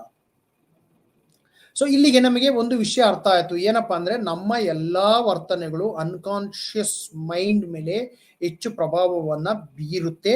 ಆದ್ರೆ ಅವು ಮೇಲ್ನೋಟಕ್ಕೆ ನಮಗೆ ಕಂಡು ಬರೋದಿಲ್ಲ, ಹೊರ ನೋಟಕ್ಕೆ ಕಂಡು ಬರೋದಿಲ್ಲ. ಅವು ನಮ್ಮ ಒಳಗೇನೆ ಹುದುಗಿರ್ತಕ್ಕಂಥದ್ದು, ಒಳಗನೆ ಇರುತ್ತೆ. ಯಾವಾಗ ನಮಗೆ ಆ ಒಂದು ವಾತಾವರಣ ಸಿಗುತ್ತೆ, ಅಲ್ಲಿ ಇದ್ದು ಅನ್ಕಾನ್ಶಿಯಸ್ ಮೈಂಡ್ ಇಂದ ಹೊರಗೆ ಬರ್ತಕ್ಕಂಥ ಸಾಧ್ಯತೆಗಳು ಇರುತ್ತೆ. ಅಂದ್ರೆ ಅದು ಮ್ಯಾನಿಫೆಸ್ಟ್ ಆಗುತ್ತೆ, ಗೊತ್ತಾಗುತ್ತೆ ನಮಗೆ ಅಂತಕ್ಕಂಥದ್ದು. ಮೇಲಿನ ಹಂತಕ್ಕೆ ನೋಡಿದಾಗ ನಮಗೆ ಅನ್ಕಾನ್ಶಿಯಸ್ ಮೈಂಡ್, ಕಾನ್ಶಿಯಸ್ ಮೈಂಡ್ ಬಗ್ಗೆ ನಾವು ಮಾತಾಡಿ, ಕೆಳಗಡೆ ನಾವು ಅನ್ಕಾನ್ಶಿಯಸ್ ಮೈಂಡ್ ಬಗ್ಗೆ ಮಾತಾಡಿದ್ವಿ. ಮೇಲ್ಗಡೆ ಕಾನ್ಶಿಯಸ್ ಮೈಂಡ್ ಅಲ್ಲಿ ಈಗೋ ಮತ್ತೆ ಸೂಪರ್ ಈಗೋ ಕೆಲಸ ಮಾಡ್ತಕ್ಕಂಥದ್ದು. ಈ ಕಾನ್ಶಿಯಸ್ ಅಲ್ಲಿ ಈಗೋ ಅಂತ, ಕಾನ್ಶಿಯಸ್ ಮೈಂಡ್ ಅಲ್ಲಿ ಈಗೋ ಮತ್ತೆ ಅನ್ಕಾನ್ಶಿಯಸ್ ಮೈಂಡ್ ಅಲ್ಲಿ ಒಂದು ಹಂತವನ್ನ ನೀವು ಅರ್ಥ ಮಾಡ್ಕೊಳ್ಬಹುದು. ಈಗೋ ಕೂಡ ಕಾನ್ಶಿಯಸ್ ಮೈಂಡ್ ಅಲ್ಲಿ ಕೂಡ ಕೆಲಸ ಮಾಡ್ತಕ್ಕಂಥದ್ದು. ಸ್ವಲ್ಪ ಮಟ್ಟಿನ ಒಂದು ಹಂತವನ್ನ ಅದು ಒಳಗೆ ಹೋಗುತ್ತೆ. ಆದ್ರೆ ಈಗೋ ಅಂತಕ್ಕಂಥದ್ದು ಏನು ಅಂತಕ್ಕಂಥದ್ದು ನಾವು ಅರ್ಥ ಮಾಡ್ಕೊಳ್ಳೋಣ. ಇಲ್ಲಿ ಕಾನ್ಶಿಯಸ್ ಮೈಂಡ್ ಇದ್ದಾಗ ನಮಗೆ ನಮ್ಮ ವರ್ತನೆಗಳ ಬಗ್ಗೆ ಹೆಚ್ಚು ನಾವು ಜಾಗೃತರಾಗಿರ್ತೀವಿ. ಅಲ್ಲಿ ಹೆಚ್ಚು ನಮಗೆ ಯಾವ ವರ್ತನೆಯನ್ನು ಮಾಡಬೇಕು, ಯಾವ ವರ್ತನೆಯನ್ನು ಬಿಡಬೇಕು ಅಂತಕ್ಕಂಥದ್ದನ್ನು ನಾವು ಸ್ಕ್ರೀನ್ ಮಾಡ್ತೀವಿ. ನಮಗೆ ಗೊತ್ತಿರುತ್ತೆ ಯಾವ ರೀತಿ ವರ್ತನೆಗಳನ್ನ ಅಭಿವ್ಯಕ್ತಪಡಿಸ್ಬೇಕು, ಇದು ಯಾವ ಸಿಚುವೇಶನ್ಸ್ ಇದೆ. ಇಲ್ಲಿ ನಮ್ಗೆ ಈಗೋ ಓರಿಯೆಂಟೆಡ್ ಇರುತ್ತೆ. ನಮ್ಮ ತನವನ್ನ ನಾವು ಹೆಚ್ಚು, ನಮ್ಮ ವಲ್ನರೇಬಲ್ಸ್ ಇದನ್ನ ನಾವು ಹೆಚ್ಚು ಹೇಳಕ್ ಹೋಗೋದಿಲ್ಲ. ಅದನ್ನ ನಾವು ಆದಷ್ಟು ಒದಗಿಸಿಕೊಂಡಿರ್ತೀವಿ. ಇದು ಒಂದು ರೀತಿ ಈದ್ ಮತ್ತು ಸೂಪರ್ ಈಗೋ ನಡುವೆ ಒಂದು ಸೇತುವೆಯಾಗಿ ಕೆಲಸ ಮಾಡ್ತಕ್ಕಂಥದ್ದು. ಈಗೋ ಓರಿಯೆಂಟೆಡ್ ಬಿಹೇವಿಯರ್ ಅನ್ನ ನಾವು ಸೂಪರ್ ಈಗೋ ಮತ್ತು ಇದ್ ನಡುವಿನ ಒಂದು ಸೇತುವೆಯಾಗಿ ಕೆಲಸ ಮಾಡ್ತಕ್ಕಂಥದ್ದು. ಮತ್ತೆ ಸೂಪರ್ ಈಗೋವನ್ನ ನೋಡಿದಾಗಲೂ ಕೂಡ ಸೂಪರ್ ಈಗೋನ ನೀವು ನೋಡಿದ್ರೆ ಇಲ್ಲಿ ಅದು ಅನ್ಕಾನ್ಶಿಯಸ್ ಮೈಂಡ್ ಇಂದ ಮತ್ತೆ ಕಾನ್ಶಿಯಸ್ ಮೈಂಡ್ಗೆ ಹೋಗಿರ್ತಕ್ಕಂಥದ್ದು. ಈ ಸೂಪರ್ ಈಗೋ ಅಂತಕ್ಕಂಥದ್ದನ್ನು ನಾವು ಮುಂದೆ ಅಂತ ಹೆಚ್ಚು ನಾವು ಇಲ್ಲಿ ಇದರ ಡಯಾಗ್ರಾಮ್ಸ್ ಅನ್ನ ನಾನು ಹೆಚ್ಚು ಸ್ಟ್ರಕ್ಚರಲ್ ವೇಲಿ ಅರ್ಥ ಹೇಳಕ್ ಹೋಗ್ತಾ ಇಲ್ಲ ನಾನು, ಯಾಕೆಂದ್ರೆ ನೆಕ್ಸ್ಟ್ ಸ್ಲೈಡ್ ಅಲ್ಲಿ ಅದ್ರ ಬಗ್ಗೆ ಪೂರ್ಣ ವಿವರಣೆ ಇದೆ. ಸೊ ಆಗ ನೀವು ಹೆಚ್ಚು ಅರ್ಥ ಮಾಡ್ಕೊಳ್ತೀರಾ. ಇಲ್ಲಿ ನಾನು ಕೇವಲ ಕಾನ್ಶಿಯಸ್ ಮೈಂಡ್ ಮತ್ತೆ ಅನ್ಕಾನ್ಶಿಯಸ್ ಮೈಂಡ್ ಬಗ್ಗೆ ಹೇಳಕ್ ಇಷ್ಟಪಡ್ತಾ ಇದ್ದೀನಿ. ಅದು ಟೋಪೋಗ್ರಫಿಕಲ್ ಅಥವಾ ಒಂದು ಈ ಮೇಲ್ನೋಟದ ಮೇಲ್ಪದರದ ಒಂದು ರಚನೆ ಅಂತಾನೆ ಹೇಳ್ಬೋದು. ಟೋಪೋಗ್ರಫಿಕಲ್ ಕ್ಯಾರೆಕ್ಟರಿಸ್ಟಿಕ್ ಅಲ್ಲಿ ಸೈಕೆಯನ್ನ ಎಕ್ಸ್ಪ್ಲೇಷನ್ ಮಾಡಕ್ಕೆ ಇಲ್ಲಿ ನಾವು ಅರ್ಥ ಮಾಡ್ಕೊಳ್ಳಕ್ಕೆ ಪ್ರಯತ್ನ ಮಾಡ್ತಾ ಇದೀವಿ.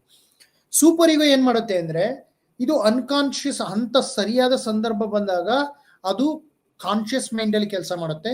ಮತ್ತೆ ಅನ್ಕಾನ್ಶಿಯಸ್ ಕೆಲವು ಸಂದರ್ಭ ಬಂದಾಗ ಅನ್ಕಾನ್ಶಿಯಸ್ ಮೈಂಡ್ ಆಗಿ ಕೆಲಸ ಮಾಡ್ಲಿಕ್ಕೆ ಶುರು ಮಾಡುತ್ತೆ. ಅಂದ್ರೆ ಸೂಪರ್ ಈಗೋ ನಾವು ಉದಾಹರಣೆಗೆ ಹೇಳ್ಬೇಕು ಅಂದ್ರೆ, ಈಗ ಸೂಪರ್ ಈಗೋ ಇಲ್ಲಿ ಕೆಲವೊಂದು ವ್ಯಕ್ತಿಗಳು ಒಳ್ಳೆಯವರಂತೆ ಅವರು ತಮ್ಮ ವೇಷವನ್ನು ಹಾಕಿಕೊಂಡಿರ್ತಾರೆ. ಅಂದ್ರೆ ಅವರನ್ನು ನೋಡಿದಾಗ ಈಗ ಉದಾಹರಣೆಗೆ ಧರ್ಮಗುರುಗಳು ಅಂತ, ಎಲ್ಲ ಧರ್ಮಗುರುಗಳೆಲ್ಲ ಕೆಲವು ಈಗ ನಾವು ಸಮಾಜದಲ್ಲಿ ನೋಡಿದಾಗ ಕೆಲವರು ಧರ್ಮಗುರುಗಳ ಒಂದು ವೇಷವನ್ನು ಹಾಕಿರ್ತಾರೆ. ಆದ್ರೆ ಒಳಗಡೆ ಅವರು ಕೆಲವು ಕೆಟ್ಟ ಕೆಲಸಗಳನ್ನ ಮಾಡ್ತಕ್ಕಂಥದ್ದು. ಆದರೆ ಅವರ ಹೊರನೋಟಕ್ಕೆ ನಾವು ಜನ ಎಲ್ಲ ಹೋಗ್ತಕ್ಕಂಥದ್ದು, ಅವರನ್ನ ಹೊರ ನೋಟದಲ್ಲಿ ಅವರ ವೇಷಭೂಷಣವನ್ನು ನೋಡಿದಾಗ, ಮತ್ತೆ ಅವರು ನಡ್ತಕ್ಕಂಥ ನಡವಳಿಗಳು ಮತ್ತು ವರ್ತನೆಗಳನ್ನು ನೋಡಿದಾಗ ಎಲ್ಲರೂ ಕೂಡ ಅವರಿಗೆ ರೆಸ್ಪೆಕ್ಟ್ ಅನ್ನು ಕೊಡ್ತಕ್ಕಂಥ, ಸಮಾಜದಲ್ಲಿ ಬೆಲೆಯನ್ನು ಕೊಡ್ತಕ್ಕಂಥದ್ದು ಇರುತ್ತೆ. ಒಂದು ವೇಳೆ ಅವರು ಏನಾದರೂ ತಪ್ಪು ಮಾಡಿ ಹೊರಗೆ ಆ ವಿಷಯಗಳು ಹೊರಗಡೆ ಬಂದಾಗ ಜನಗಳು ಅವರಿಗೆ ಹೆಚ್ಚು ಶಿಕ್ಷೆಯನ್ನು ಕೊಡ್ತಕ್ಕಂಥದ್ದು ಮತ್ತೆ ಅವ್ರಿಗೆ ಅವಮಾನಕ್ಕೆ ಗುರಿ ಮಾಡ್ತಕ್ಕಂಥದ್ದು ಇರುತ್ತೆ. ಅಂದ್ರೆ ಎಲ್ಲೋ ಒಂದು ರೀತಿ ಹೊರನೋಟಕ್ಕೆ ಅವರು ನಮಗೆ ಆ ರೀತಿ ಕಂಡಾಗ್ಯೂ ಕೂಡ ಒಳಗೆ ಅನ್ಕಾನ್ಶಿಯಸ್ ಅಲ್ಲಿ ಬೇರೆ ರೀತಿಯ ಕೆಲಸಗಳನ್ನು ಮಾಡೋ ಸಾಧ್ಯತೆಗಳು ನಾವು ತಳ್ಳಿ ಹಾಕಕ್ಕೆ ಸಾಧ್ಯ ಇರೋದಿಲ್ಲ. ಆದ್ರೆ ಅವರು ಈ ಸೂಪರ್ ಯುಗವನ್ನ ಹೆಚ್ಚು ವ್ಯಕ್ತಪಡಿಸ್ತಕ್ಕಂಥದ್ದು ಅಂತೇಳಿ ನಾವು ಹೇಳ್ಬೋದಾಗಿದೆ. ಸೊ ಇದು ಒಂದು ಟೋಪೋಗ್ರಫಿಕಲ್ ಮಾಡೆಲ್ ಅಂತ ಹೇಳಿ ಹೇಳ್ಬೋದು, ಅಥವಾ ಒಂದು ಸ್ಥಳಾಕೃತಿಯ ಒಂದು ಮಾದರಿ ಅಂತಾನು ಕೂಡ ನೀವು ತಿಳ್ಕೊಬಹುದು. ಈಗ ನಾವು ಹೆಚ್ಚು ಈಗೋ ಸೂಪರ್ ಈಗೋ ಬಗ್ಗೆ ಮೊದಲಿಗಿಂತಲೂ ಹೆಚ್ಚು ಸ್ವಲ್ಪ ವಿಷಯವನ್ನ ಅರ್ಥ ಮಾಡ್ಕೊಳ್ಳೋಣ. ಈ ಎರಡನೇ ಹಂತದಲ್ಲಿ ನಾವು ವ್ಯಕ್ತಿತ್ವದ ಮಾದರಿಯ ಬಗ್ಗೆ ನಾವು ಅರ್ಥ ಮಾಡ್ಕೊಳ್ಳೋಣ. ಅಂದ್ರೆ ಇಲ್ಲಿ ನಮಗೆ ಮುಖ್ಯವಾಗಿ ಬೇಕಾಗಿರ್ತಕ್ಕಂಥದ್ದು ಒಂದು ಪರ್ಸನಾಲಿಟಿ ಮಾಡೆಲ್ ಅಂತ ಹೇಳಿ. ಈ ಪರ್ಸನಾಲಿಟಿಯ ಒಂದು ಸ್ಟ್ರಕ್ಚರ್ ಆಫ್ ಪರ್ಸನಾಲಿಟಿ ಮಾಡೆಲ್ ಅಂತಾನು ಕರಿತೀವಿ. ವ್ಯಕ್ತಿತ್ವದ ವಿನ್ಯಾಸದ ಮಾದರಿ, ಯಾವ ರೀತಿ ಅವರು ವ್ಯಕ್ತಿತ್ವದ ಬೆಳವಣಿಗೆ ಆಗುತ್ತೆ ಅಂತಕ್ಕಂಥ ವಿಷಯದ ಬಗ್ಗೆ ಸಿಗ್ಮಂಡ್ ಫ್ರಾಯ್ಡ್ ಯಾವ ರೀತಿ ಹೇಳಿದ್ದಾರೆ ಅಂತಕ್ಕಂಥದ್ರ ಬಗ್ಗೆ ನಾವು ಮಾತಾಡೋಣ. ಈ ಚಿತ್ರದಲ್ಲಿ ನಿಮಗೆ ಪ್ರಪ್ರಥಮವಾಗಿ ನಾವು ಒಂದು ಸೇಫ್ಟಿ ಇದ್ ಬಗ್ಗೆ ನಾವು ಮಾತಾಡೋಣ, ನಂತರ ಈಗೋ ಬಗ್ಗೆ ಮಾತಾಡೋಣ, ನಂತರ ಸೂಪರ್ ಈಗೋ ಬಗ್ಗೆ ಮಾತಾಡೋಣ. ಈಗ ನಮಗೆ ಇಲ್ಲಿ ಓವರ್ಲ್ಯಾಪಿಂಗ್ ಇರ್ತಕ್ಕಂಥದ್ದು ಅಂದ್ರೆ ಈಗೋ ಸೂಪರ್ ಈಗೋ ಅಲ್ಲಿ ಒಂದು ಸೈಕೆಯನ್ನು ನಾವು ನೋಡಿದಾಗ ಈ ಒಂದು ಪರಿಧಿಗೆ ಏನಿದೆ ಈ ಚಿತ್ರದಲ್ಲಿ ನೀವು ಅರ್ಥ ಮಾಡ್ಕೊಳ್ಬಹುದು. ಮೂರು ಪರಿಧಿಗಳು ಓವರ್ಲ್ಯಾಪಿಂಗ್ ಅಲ್ಲಿ ಕೆಲಸ ಮಾಡ್ತಕ್ಕಂಥದ್ದು, ಮಧ್ಯದಲ್ಲಿ ಸೈಕೆ ಇದೆ. ಪ್ರಪ್ರಥಮವಾಗಿ ನಾವು ಅರ್ಥ ಮಾಡ್ಕೊಳ್ಳೋಣ ಇದಂದ್ರೆ ಹೇಗೆ ಅಂತ. ಇದ್ರ ಮುಖ್ಯ ಲಕ್ಷಣ ಏನಪ್ಪಾ ಅಂತಂದ್ರೆ ಸೇಫ್ಟಿ ಮತ್ತು ಎಂಜಾಯ್ಮೆಂಟ್ ಅಂತ ಹೇಳಿ. ಸೇಫ್ಟಿ ಅಂತಂದ್ರೆ ಇಲ್ಲಿ ನಾವು ಹೆಚ್ಚು ಸಿಗ್ಮಂಡ್ ಫ್ರಾಯ್ಡ್ ನ ಮುಖ್ಯವಾದಂತಹ ಒಂದು ಫೋಕಸ್ ಏನಪ್ಪಾ ಅಂದ್ರೆ ಮನುಷ್ಯನ ವರ್ತನೆಗಳಲ್ಲಿ, ಅದರಲ್ಲೂ ಕೂಡ ಹೆಚ್ಚಿನದಾಗಿ ಈ ಲೈಂಗಿಕತೆಗೆ ಸಂಬಂಧಪಟ್ಟಂತೆ ಮನುಷ್ಯನ ಮನಸ್ಸು ಆದಷ್ಟು ಪರಿವರ್ತನೆಯಲ್ಲಿ ಹೆಚ್ಚು ಮನುಷ್ಯನ ವರ್ತನೆಗಳು ಒಂದು ಸೆಕ್ಷುವಲಿ ಓರಿಯೆಂಟೆಡ್ ಆಗಿರ್ತಕ್ಕಂಥದ್ದು, ಲೈಂಗಿಕತೆಗೆ ಹೆಚ್ಚು ಮಹತ್ವವನ್ನು ಕೊಡ್ತಕ್ಕಂಥದ್ದು. ಇದರಲ್ಲಿ ಮೂಲ ಉದ್ದೇಶ ಏನಾಗಿರುತ್ತೆ ಅಂದ್ರೆ ಒಂದು ಸುಖವನ್ನ ಪಡ್ತಕ್ಕಂಥ, ಎಂಜಾಯ್ಮೆಂಟ್ ಅನ್ನ ಮಾಡ್ತಕ್ಕಂಥದ್ದು. ಅದರಲ್ಲೂ ಸುಖ ಅಂದ್ರೆ ಇಲ್ಲಿ ಫಿಸಿಕಲ್ ಭೌತಿಕ ಸುಖವನ್ನ ನಾವು ಅನುಭವಿಸೋದಕ್ಕೆ, ಎಂಜಾಯ್ಮೆಂಟ್ ಮಾಡೋದಕ್ಕೆ ನಾವು ಸೇಫ್ಟಿಯನ್ನು ಹುಡುಕ್ತೀವಿ, ನಮಗೆ ಕಂಫರ್ಟಬಲ್ ಝೋನ್ ಅನ್ನು ನಾವು ಹುಡುಕ್ತೀವಿ ಅಂತ ಹೇಳಿ ಸಿಗ್ಮಂಡ್ ಫ್ರಾಯ್ಡ್ ಅವರು ಎಕ್ಸ್ಪ್ಲೈನ್ ಮಾಡ್ತಾರೆ. ಟೂ ಮಚ್ ಕಂಪ್ಲೇಸ್ಮೆಂಟ್ ಅಂಡ್ ಸೆಲ್ಫಿಶ್, ಇಲ್ಲಿ ನಮಗೆ ಸ್ವಾರ್ಥ ಮುಖ್ಯವಾಗಿರುತ್ತೆ. ಇಲ್ಲಿ ನಮಗೆ ನಮ್ಮ ಕೆಲಸಗಳನ್ನ, ನಮಗೆ ಅಂದ್ರೆ ನಮ್ಮ ಒಂದು ಕಾಮನೆಗಳನ್ನ ಪೂರ್ತಿ ಮಾಡ್ಕೊಳ್ಳೋದಕ್ಕೆ, sexual desires, to complete our sexual desires we are looking for the safe place, safe situations, to less unsafe and unhappy. So ಇಲ್ಲಿ ಈ ಎರಡೂ ಹೊರ ವಲಯಕ್ಕೆ ಹೋದಂತೆ ನಿಮಗೆ ಅನ್ಹ್ಯಾಪಿನೆಸ್ ಆಗುತ್ತೆ. ನಿಮಗೆ ಹೆಚ್ಚು ಈ ಸೇಫ್ಟಿ ಮತ್ತೆ ಎಂಜಾಯ್ಮೆಂಟ್ ಬಂದಾಗ ಇದು ನೀವು ತುಂಬಾ ವಲಯದಲ್ಲಿ ಇರ್ತೀರಾ ಅಂತ ಹೇಳಿ. ಈ ಎರಡನ್ನು ನೀವು ಎಕ್ಸ್ಪೆಂಡ್ ಆದ್ರೆ, ಅಥವಾ ಈ ಎರಡಕ್ಕೂ ನಿಮಗೆ ಧಕ್ಕೆ ಬಂತು ಅಂದ್ರೆ, ಸೇಫ್ಟಿ ಮತ್ತು ಎಂಜಾಯ್ಮೆಂಟ್ ಅಲ್ಲಿ ನೀವು ಧಕ್ಕೆ ಬಂತು ಅಂದ್ರೆ ನೀವು ಅನ್ಸೇಫ್ ಅಥವಾ ಅನ್ಹ್ಯಾಪಿ ಫೀಲಿಂಗ್ ಮಾಡೋ ಸಾಧ್ಯತೆಗಳು ಇದೆ ಅಂತ ಈ ಒಂದು ಸರ್ಕಲ್ ಅಲ್ಲಿ ಅರ್ಥ ಮಾಡ್ಕೊಳ್ಬಹುದು. ಅದೇ ರೀತಿ ನಾವು ಯೋಚನೆ ಮಾಡೋಣ self worth and will power. ಇಲ್ಲಿ ನಮಗೆ ಬಹಳ ಮುಖ್ಯವಾಗಿರ್ತಕ್ಕಂಥದ್ದು ಸೆಲ್ಫ್ ವರ್ತ್ ಅಂತ. ನಾನು ಮೊದಲೇ ಹೇಳಿದಾಗೆ ಈಗೋ ಅಂದ್ರೆ ಇಲ್ಲಿ ತಮ್ಮ ಸೆಲ್ಫ್ ಅನ್ನ ಅವ್ರು ಬಿಟ್ಕೊಡಕ್ ತಯಾರಾಗೋದಿಲ್ಲ. ಕೆಲವೊಂದು ಸಂದರ್ಭಗಳಲ್ಲಿ ಅವ್ರು ಕಾಂಪ್ರಮೈಸ್ ಮಾಡ್ಕೊಳ್ಳೋದಿಲ್ಲ.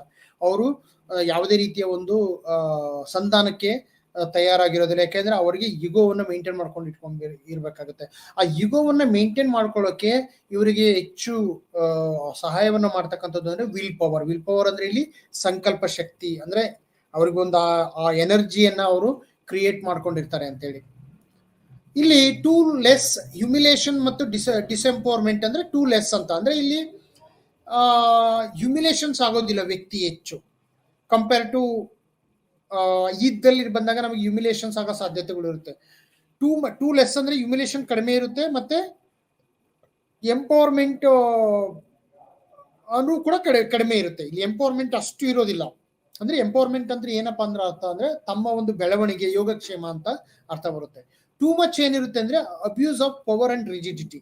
ಇಲ್ಲಿ ಈಗೋದಲ್ಲಿ ನಮಗೆ ಈ ನಮಗೆ ಕೊಟ್ಟಿರ್ತಕ್ಕಂಥ ಅಧಿಕಾರಗಳನ್ನ ಮಿಸ್ಯೂಸ್ ಮಾಡ್ತಕ್ಕಂಥ ಮತ್ತೆ ಒಂದು ರಿಜಿಡಿಟಿ ಅಂತ ಹೇಳಿ ಕರಿತೀವಿ, ಒಂದು ಕ್ಲಿಷ್ಟತೆ ಇಲ್ಲಿ ನಮಗೆ ಎದುರಾಗ್ತಕ್ಕಂಥದ್ದು. ಈಗ ನಿಮಗೆ ಉದಾಹರಣೆ ನಾನು ಹೇಳ್ಬೇಕು ಅಂದ್ರೆ, ಈ ಇಗೋದಲ್ಲಿ ಇರ್ತಕ್ಕಂಥ ವ್ಯಕ್ತಿಗಳು ಸಮಾಜದ ಕಣ್ಣಿಗೆ ಒಳ್ಳೆಯವರಂತೆ ಕಾಣ್ತಾರೆ, ಮತ್ತೆ ಅವರಿಗೆ ಅಲ್ಲಿ ತಮ್ಮ ಸ್ವಲ್ಪ ಜೊತೆಗೆ ಅವರು ತುಂಬಾ ಕಾನ್ಫ್ಲಿಕ್ಟ್ ಅನ್ನ ಹೊಂದ್ಕೊಳ್ತಾರೆ. ಕಾರಣ ಏನಪ್ಪಾ ಅಂತಂದ್ರೆ, ಇದರಲ್ಲಿ ಅಕಾರ್ಡಿಂಗ್ ಟು ಸಿಗ್ಮಂಡ್ ಫ್ರಾಯ್ಡ್ ಈ ಸೆಕ್ಷುವಲ್ ಡಿಸೈರ್ಸ್ ಇರೋದ್ರಿಂದನೇ ಹೆಚ್ಚು ಇಗೋ ಓರಿಯೆಂಟೆಡ್ ಆಗಿ ಕೆಲವರು ಬಿಹೇವಿಯರ್ ಮಾಡ್ತಾರೆ.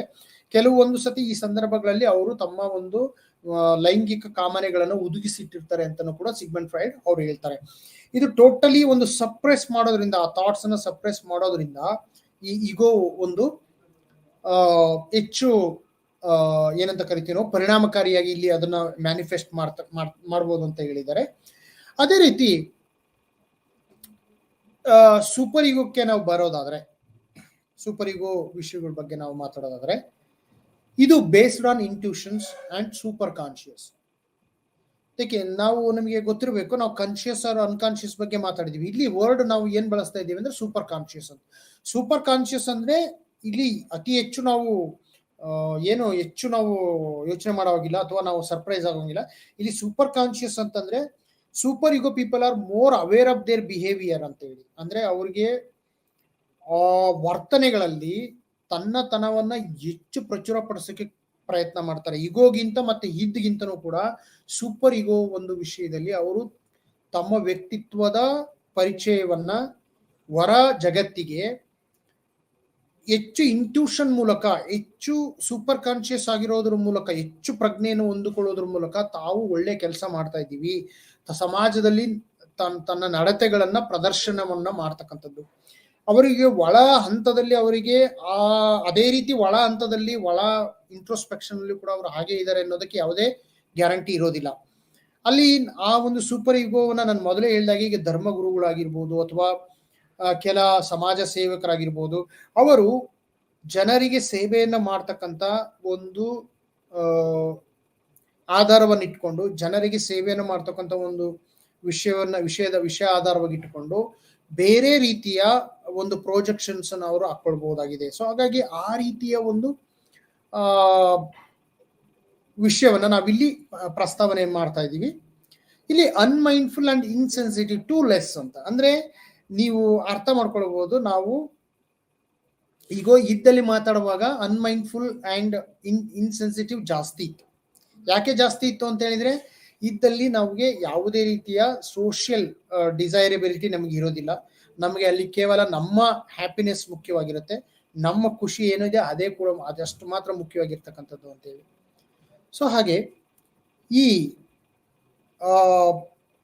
ಅನ್ಮೈಂಡ್ಫುಲ್ ಮತ್ತು ಇನ್ಸೆನ್ಸಿಟಿವ್ ಇರ್ತಕ್ಕಂಥ ಒಂದು ಅವರಿಗೆ ಅಲ್ಲಿ ತುಂಬಾ ಕಡಿಮೆ ಇರುತ್ತೆ. ಅಂದ್ರೆ ತುಂಬಾ ಸೆನ್ಸಿಟಿವ್ ಆಗಿರ್ತಾರೆ, ತುಂಬಾ ಜಾಗೃತವಾಗಿರ್ತಾರೆ, ಮತ್ತೆ ಮೈಂಡ್ಫುಲ್ ಆಗಿರುತ್ತೆ. ಈಗ ನಿಮಗೆ ಧರ್ಮಗುರುಗಳಾಗಿರ್ಬೋದು, ಕೆಲವು ಸಾಮಾಜಿಕ ಸೇವಕರಾಗಿರ್ಬೋದು, ಅವ್ರಿಗೆ ಹೆಚ್ಚು ಕಾಳಜಿಯನ್ನು ವಹಿಸಿರ್ತಕ್ಕಂಥದ್ದು, ಎಷ್ಟರ ಮಟ್ಟಿಗೆ ಅಂದ್ರೆ ಅವರನ್ನ ತುಂಬಾ ಜನ ಗೌರವಿಸ್ತಕ್ಕಂಥದ್ದು ಇರುತ್ತೆ. ಕೆಲವೊಂದು ಬಾರಿ ಅವರಿಗೆ ಆಪಾದನೆಗಳು ಬಂದಾಗ ಬೇರೆ ಒಂದು ರೀತಿಯ ಅವರು ವರ್ತನೆಗಳನ್ನ ತನಿಖೆ ಮೂಲಕ ಗೊತ್ತಾಗುತ್ತೆ. ಆದ್ರೆ ಎಲ್ಲರೂ ಆ ರೀತಿ ಇರೋದಿಲ್ಲ.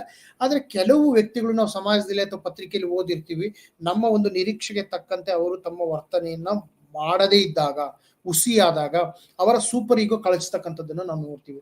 ಆ ಸೂಪರ್ ಈಗೋ ಅಂತಕ್ಕಂಥದ್ದು ಒಂದು ನಾವು ಡಂಬಾಚಾರನ ಅಂತಾನು ಕೂಡ ಕೆಲವೊಂದ್ಸತಿ ಅದು ಏನಾದ್ರೂ ಮೈನಸ್ ಆದಾಗ, ನೆಗೆಟಿವ್ ಬಂದಾಗ ಒಂದೊಂದು ರೀತಿ ಡಂಬಾಚಾರವನ್ನು ತೋರಿಸ್ತಕ್ಕಂಥ ಒಂದು ಇದು ಅಂತ ಹೇಳ್ಬೋದು.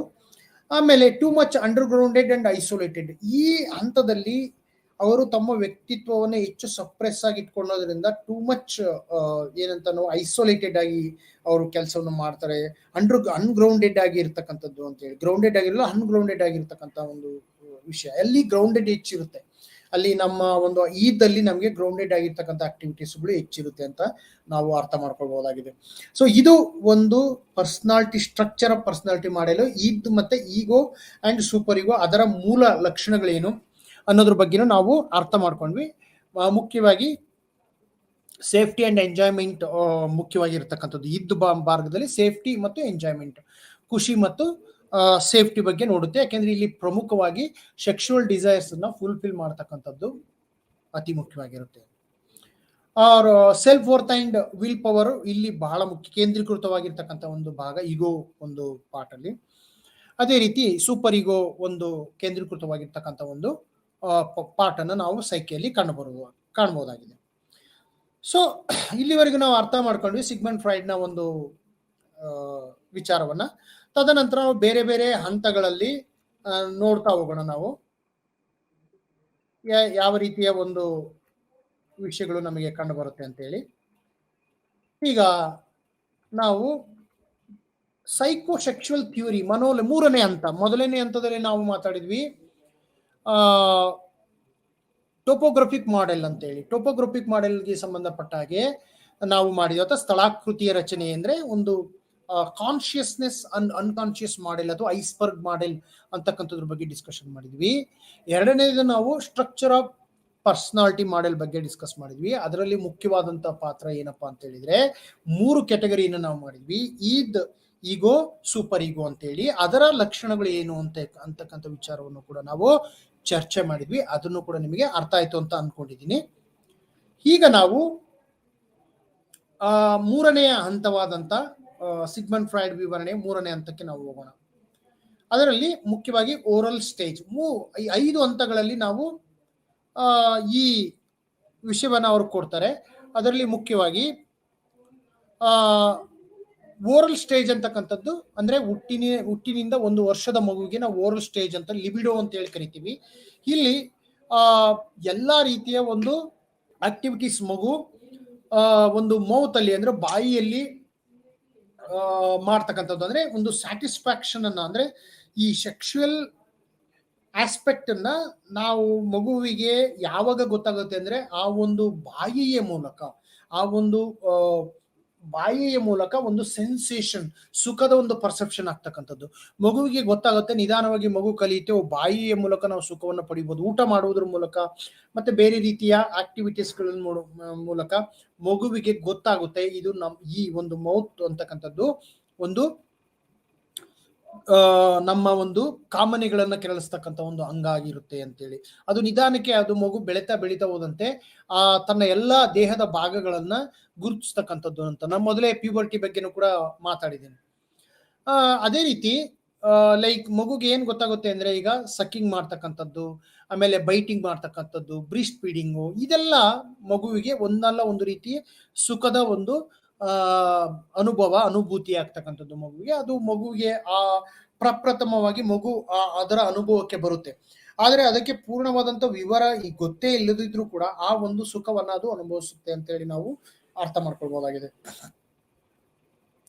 ಸೊ ಅದೇ ರೀತಿ ನಾವು ಪ್ಯಾಲಿಕ್ ಸ್ಟೇಜ್, ಆನಲ್ ಸ್ಟೇಜ್ ಅಂತ ಇದೆ. ಆನಲ್ ಸ್ಟೇಜ್ ಅನ್ನು ಕೂಡ ನಾವು ಅರ್ಥ ಮಾಡ್ಕೊಳ್ಳಿ. ಇಲ್ಲಿ ಮುಖ್ಯವಾಗಿ libido becomes focused on the anus. ಇಲ್ಲಿ ಹೆಚ್ಚು ನಮಗೆ ಆನಸ್ ಬಗ್ಗೆ ಹೆಚ್ಚು ಫೋಕಸ್ ಅನ್ನ ಕೊಡ್ತೀವಿ. ಆನಲ್ ಪಾರ್ಟ್ ಅಂತ ಏನ್ ಕರಿತೀವಿ ನಮಗೆ, ಅಥವಾ ನಮ್ಮ ಒಂದು ಗುದ ಭಾಗ ಅಂತ ಏನ್ ಕರಿತೀವಿ, ಅದ್ರ ಬಗ್ಗೆ ಹೆಚ್ಚು ಇಲ್ಲಿ ಇದಾಗುತ್ತೆ. ಇಲ್ಲಿ ಸೂಪರ್ ಈಗೋ ಡೆವಲಪ್ ಆಗುತ್ತೆ, ಬಿಗ್ಗೆಸ್ಟ್ ಡೆವಲಪ್. ಈ ಒಂದು ಹಂತದಲ್ಲಿ ಸೂಪರ್ ಈಗೋ ಡೆವಲಪ್ ಆಗುತ್ತೆ ಅಂತಾನೆ ಹೇಳ್ಬೋದು. ಅದಾದ ನಂತರ ಮೂರನೇ ಹಂತ ಪ್ಯಾಲಿಕ್ ಸ್ಟೇಜ್ ಅಂತ ಹೇಳಿ.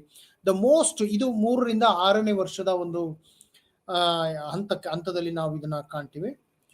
ಅದೇ ಒಂದು ಪ್ಯಾಲಿಕ್ ಸ್ಟೇಜ್ ಅಲ್ಲಿ crucial sexual conflict occurs in the stage of children. ಇಲ್ಲಿ ಬಹಳ ಮುಖ್ಯವಾದಂತ ಒಂದು ಕ್ರೂಷಿಯಲ್ ಸ್ಟೇಜಸ್ ಶುರುವಾಗುತ್ತೆ. ಅಲ್ಲಿ ಮಕ್ಕಳು ಮೋರ್ ಜೆನಿಟಲ್ ಪಾರ್ಟ್ ಏನಿದೆ ಅಲ್ಲಿನೇ ಹೆಚ್ಚು ಭಾಗಕ್ಕೆ ಮಹತ್ವವನ್ನು ಕೊಡ್ತಾರೆ. The libido is no centred. ಅಂದ್ರೆ ಆ ಲಿಬಿಡೋ ಅಂತಕ್ಕಂಥದ್ದು ಏನ್ ನಮ್ಮ ಸೆಕ್ಸುವಲ್ ಡಿಸೈರ್ಸ್, ಲಿಬಿಡೋ ಅಂದ್ರೆ ಇಲ್ಲಿ ಅರ್ಥ ಏನಿಲ್ಲ, ಒಂದು ಸೆಕ್ಸುವಲ್ ಡಿಸೈರ್ಸ್ ನ ಕೇಂದ್ರ ಭಾಗ ಅಂತ ಹೇಳಿ ಕರಿತೀವಿ. ಅದರ ಒಂದು ನಾವು ಯಾವ ರೀತಿ ಅದ್ರ ಬಗ್ಗೆ ಯೋಚನೆ ಮಾಡ್ತೀವಿ ಅಂತಕ್ಕಂಥ ಒಂದು ಭಾಗ. Libido is no centred which Freud called Oedipus complex ಅಂತ ಹೇಳಿ. ಓಡಿಪಸ್ ಕಾಂಪ್ಲೆಕ್ಸ್ ಅಂತಕ್ಕಂಥ ಒಂದು ಕಾನ್ಸೆಪ್ಟ್ ಬರುತ್ತೆ ಇಲ್ಲಿ. ಮತ್ತೆ ಎಲೆಕ್ಟ್ರೋ ಕಾಂಪ್ಲೆಕ್ಸ್ ಅಂತ ಶುರುವಾಗುತ್ತೆ. ಅಂದ್ರೆ ಇಲ್ಲಿ ಅರ್ಥ ಏನಪ್ಪಾ ಅಂದ್ರೆ ಓಡಿಪಸ್ ಕಾಂಪ್ಲೆಕ್ಸ್ ಅಲ್ಲಿ ಬಾಯ್ಸ್ ಏನ್ ಮಾಡ್ತಾರೆ ಅಂದ್ರೆ ಸಣ್ಣ ಮಕ್ಕಳು ತಾಯಿಯ ಕಡೆಗೆ ಹೆಚ್ಚು ಆಕರ್ಷಿತವಾಗ್ತಾರೆ ಸೆಕ್ಸುವಲಿ ಅಂತಕ್ಕಂಥದ್ದು. ಅದೇ ರೀತಿ ವೈಸ್ ವರ್ಸ ಗರ್ಲ್ಸ್ ಏನ್ ಮಾಡ್ತಾರೆ ಅಂದ್ರೆ ಗರ್ಲ್ಸ್ ತನ್ನ ತಂದೆಯ ಬಗ್ಗೆ ಹೆಚ್ಚು ಅವ್ರ ಆಸಕ್ತಿನ ಬೆಳೆಸ್ಕೊಳ್ಳೋಕೆ ಶುರು ಮಾಡ್ತಕ್ಕಂಥದ್ದು ಅಂತೇಳಿ sexually. Such as an erotic attractions ಅಂತ ಹೇಳಿ ಕರಿತೀವಿ. ಒಂದು ಅದನ್ನ ರಿವೆಲ್ರಿ ಅಥವಾ ಜ್ಯೂಲಸಿ, ಫಿಯರ್ ಅಂತಾನೂ ಕೂಡ ಅವ್ರು ಹೇಳ್ತಾರೆ. ಇದು ಒಂದು ರೀತಿ ಡಿಫ್ರೆಂಟ್ ಮೇಲ್ಸ್ ಆಗಿರೋದ್ರಿಂದ ಆ ಒಂದು ಆಸಕ್ತಿ ಆ ಹಂತದಲ್ಲಿ ಅವರಿಗೆ ಬೆಳೆಯುತ್ತೆ ಅಂತ ಹೇಳಿ ಸಿಗ್ಮಂಡ್ ಫ್ರಾಯ್ಡ್ ಅವರು ಎಕ್ಸ್ಪ್ಲೇಷನ್ ಅನ್ನ ಮಾಡ್ತಾರೆ.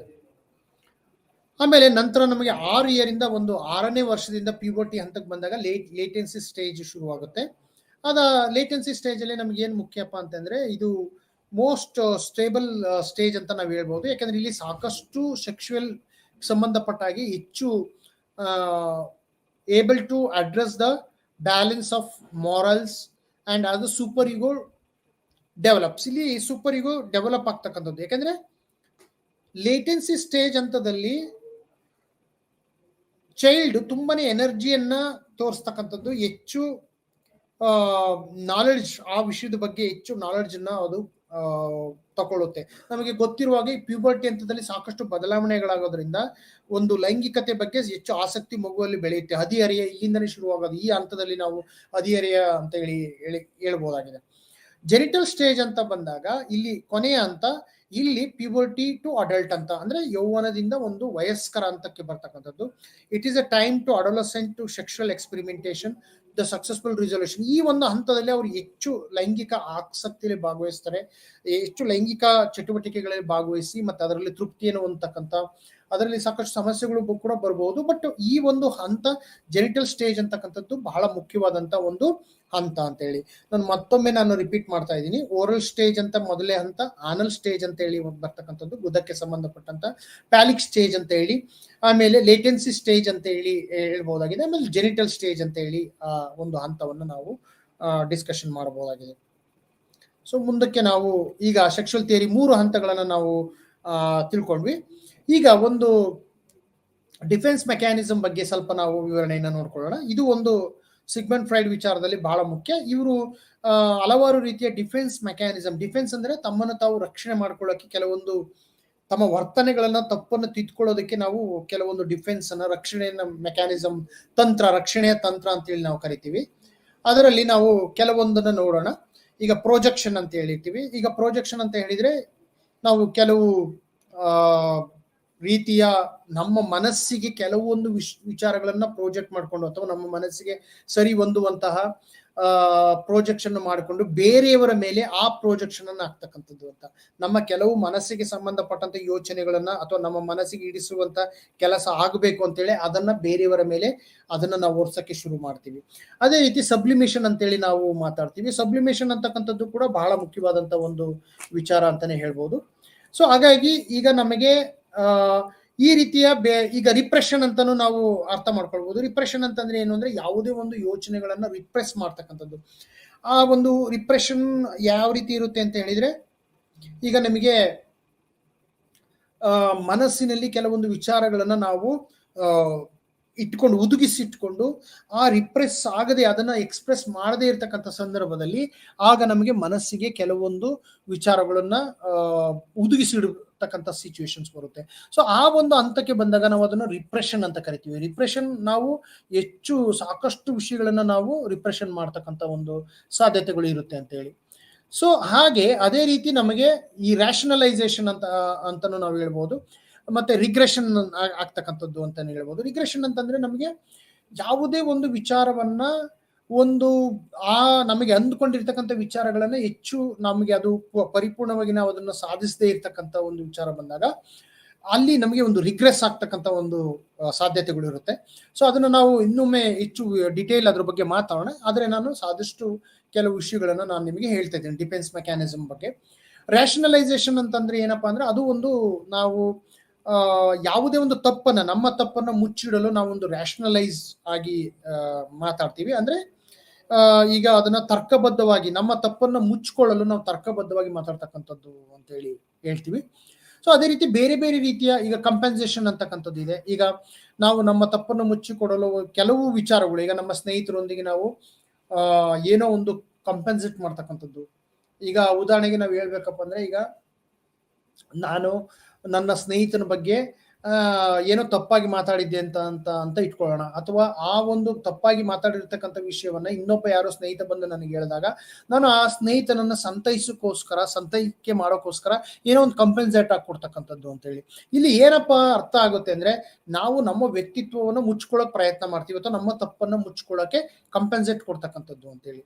ಐಡೆಂಟಿಫಿಕೇಶನ್ ಅಂತಂದ್ರೆ ಏನು ಅಂದ್ರೆ, ಇಲ್ಲಿ ಗುರುತಿಸುವಿಕೆ ಅಂತೇಳಿ. ಗುರುತಿಸೋದಂದ್ರೆ ಇಲ್ಲಿ ವ್ಯಕ್ತಿತ್ವವನ್ನೇ ನಾವು ಬದಲಾಯಿಸ್ಕೊಳ್ಳೋಕೆ, ಅಂದ್ರೆ ನಾವು ಏನೋ ನಮ್ಮ ತಪ್ಪನ್ನು ಮುಚ್ಚಿಕೋಸ್ಕರ ಅಥವಾ ತಮ್ಮಲ್ಲಿ ತಮಗೆ ಬರ್ತಕ್ಕಂಥ ಆಪಾದನೆಗಳನ್ನ ಮುಚ್ಚಿಸ್ಕೊಳ್ಳೋಕೋಸ್ಕರ ನಾವೇನ್ ಮಾಡ್ತೀವಿ ಅಂದ್ರೆ ಬೇರೆಯವರ ವ್ಯಕ್ತಿತ್ವದಲ್ಲಿ ನಮ್ಮ ಕೂರಿಸ್ಕೊಳ್ತಕ್ಕಂಥದ್ದು ಅಥವಾ ನಮ್ಮ ವ್ಯಕ್ತಿತ್ವನ ಅವರಿಗೆ ಒತ್ತಾಯಪೂರ್ವಕವಾಗಿ ನಾವು ಅವರಂತೆ ವರ್ತನೆ ಮಾಡಕ್ ಹೋಗ್ತಕ್ಕಂಥದ್ದು. ಆದ್ರೆ ವಾಸ್ತವ ಸ್ಥಿತಿಯಲ್ಲಿ ನಾವು ಆ ಒಂದು ವಾಸ್ತವಿಕವಾಗಿ ನೋಡಿದಾಗ ಅಲ್ಲಿ ನಾವು ಆ ಒಂದು ಐಡೆಂಟಿಫಿಕೇಶನ್ಸ್ ಪ್ರೊಸೆಸ್ ಅಲ್ಲಿ ನಾವು ಫೇಲ್ಯೂರ್ ಆಗೋ ಸಾಧ್ಯತೆ ಹೆಚ್ಚಿರುತ್ತೆ. ಸೊ ಇದು ನಮ್ಮ ದಿನನಿತ್ಯದ ಜೀವನದಲ್ಲಿ ಕೂಡ ನಾವು ಅರ್ಥ ಮಾಡ್ಕೊಳ್ಬೇಕಾಗುತ್ತೆ. ಸೊ ಹಾಗೆ ಅದೇ ರೀತಿ ಡಿಸ್ಪ್ಲೇಸ್ಮೆಂಟ್ ಇರುತ್ತೆ. ಅಂದ್ರೆ ಈಗ ನಾವು ಯಾವುದೇ ಒಂದು ಈಗ ಉದಾಹರಣೆಗೆ ಒಬ್ಬ ಕಾರ್ಪೊರೇಟ್ ಆಫೀಸಲ್ಲಿ ಒಬ್ಬ ಉದ್ಯೋಗಿ ಕೆಲಸ ಮಾಡಿ ಅವನಿಗೆ ಹೆಚ್ಚು ಸ್ಟ್ರೆಸ್ ಆಗಿರುತ್ತೆ. ಆ ಸ್ಟ್ರೆಸ್ ಮತ್ತೆ ನೋವಾದದನ್ನ ಮನೆಯಲ್ಲಿ ಬಂದು ಮಕ್ಕಳು ಅಥವಾ ಹೆಂಡತಿ ಮೇಲೆ ತೀರ್ಸ್ತಕ್ಕಂಥದ್ದು ಇರುತ್ತೆ. ಅದೇ ರೀತಿ ಆ ಒಂದು ಅದನ್ನ ನಾವು ಡಿಸ್ಪ್ಲೇಸ್ಮೆಂಟ್ ಅಂತ ಕರಿತೀವಿ. ಅದೇ ರೀತಿ ವಿಡ್ರಾಲ್ ಬಗ್ಗೆನೂ ಕೂಡ ನಾವು ಹೇಳಿದ್ವಿ. ವಿಡ್ರಾಲ್ ಅಂತಕ್ಕಂಥದ್ದು ಆದಷ್ಟು ಕೆಲವು ವ್ಯಕ್ತಿಗಳು ಸಮಾಜದೊಂದಿಗೆ ಹೆಚ್ಚು ಬೆರೆಯೋದಿಲ್ಲ, ಕಾರಣ ತಮ್ಮ ತಪ್ಪನ್ನು ಮುಚ್ಕೊಳ್ಳೋಕೋಸ್ಕರ ಅವರು ವಿಡ್ರಾಲ್ ಮಾಡ್ತಕ್ಕಂಥ ಒಂದು ಇದಿದೆ. ಸೊ ಇದನ್ನ ಡಿಫೆನ್ಸ್ ಮೆಕ್ಯಾನಿಸಮ್ ನಾವು ಬೇರೆ ತರಗತಿಗಳು ಕೂಡ ವಿಶ್ಲೇಷಣೆಯನ್ನ ಮಾಡೋಣ.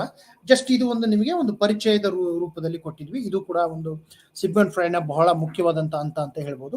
ಸೊ ನಾವೀಗ ನೆಕ್ಸ್ಟ್ ಮನೋಸಾಮಾಜಿಕ ಸಿದ್ಧಾಂತದ ಹಂತಕ್ಕೆ ಹೋಗೋಣ. ನಾನು ಮೊದಲೇ ಹೇಳಿದಾಗ ಎರಿಕ್ಸನ್ ಅವರು 8 ಹಂತಗಳಲ್ಲಿ ಮನೋಸಾಮಾಜಿಕ ಸಿದ್ಧಾಂತವನ್ನ ಎಕ್ಸ್ಪ್ಲನೇಷನ್ ಮಾಡಿದ್ದಾರೆ. ಅವು ಯಾವ ಸಿದ್ಧಾಂತಗಳು ಅಂತೇಳಿ ನಾವು ನೋಡೋಣ. ಇವರ ಉದಾಹರಣೆಗಳು ಅಂದ್ರೆ ಇವರು ಮನೋವೈಜ್ಞಾನಿಕ ಆಧಾರದ ಮೇಲೆ ಎಲ್ಲ ಒಂದು ವಿಶ್ಲೇಷಣೆಯನ್ನ ಅವರು ಎಕ್ಸ್ಪ್ಲೇಷನ್ ಮಾಡ್ಲಿಕ್ಕೆ ಹೋಗಿದ್ದಾರೆ. ಸೊ ನಾವು ಈಗ ಈ ಒಂದು ಚಿತ್ರಣವನ್ನ ನಿಮಗೆ ನೋಡಿದಾಗ ಕ್ಲಿಯರ್ ಆಗಿ ನಿಮಗೆ ಈ ವಿಷಯ ಅರ್ಥ ಆಗುತ್ತೆ. ಈ ಹಂತವನ್ನ ನೋಡಿದಾಗ 8 ಹಂತಗಳಲ್ಲಿ ನೀವು ಇದನ್ನ ಅರ್ಥ ಮಾಡ್ಕೊಳ್ಬಹುದಾಗಿದೆ.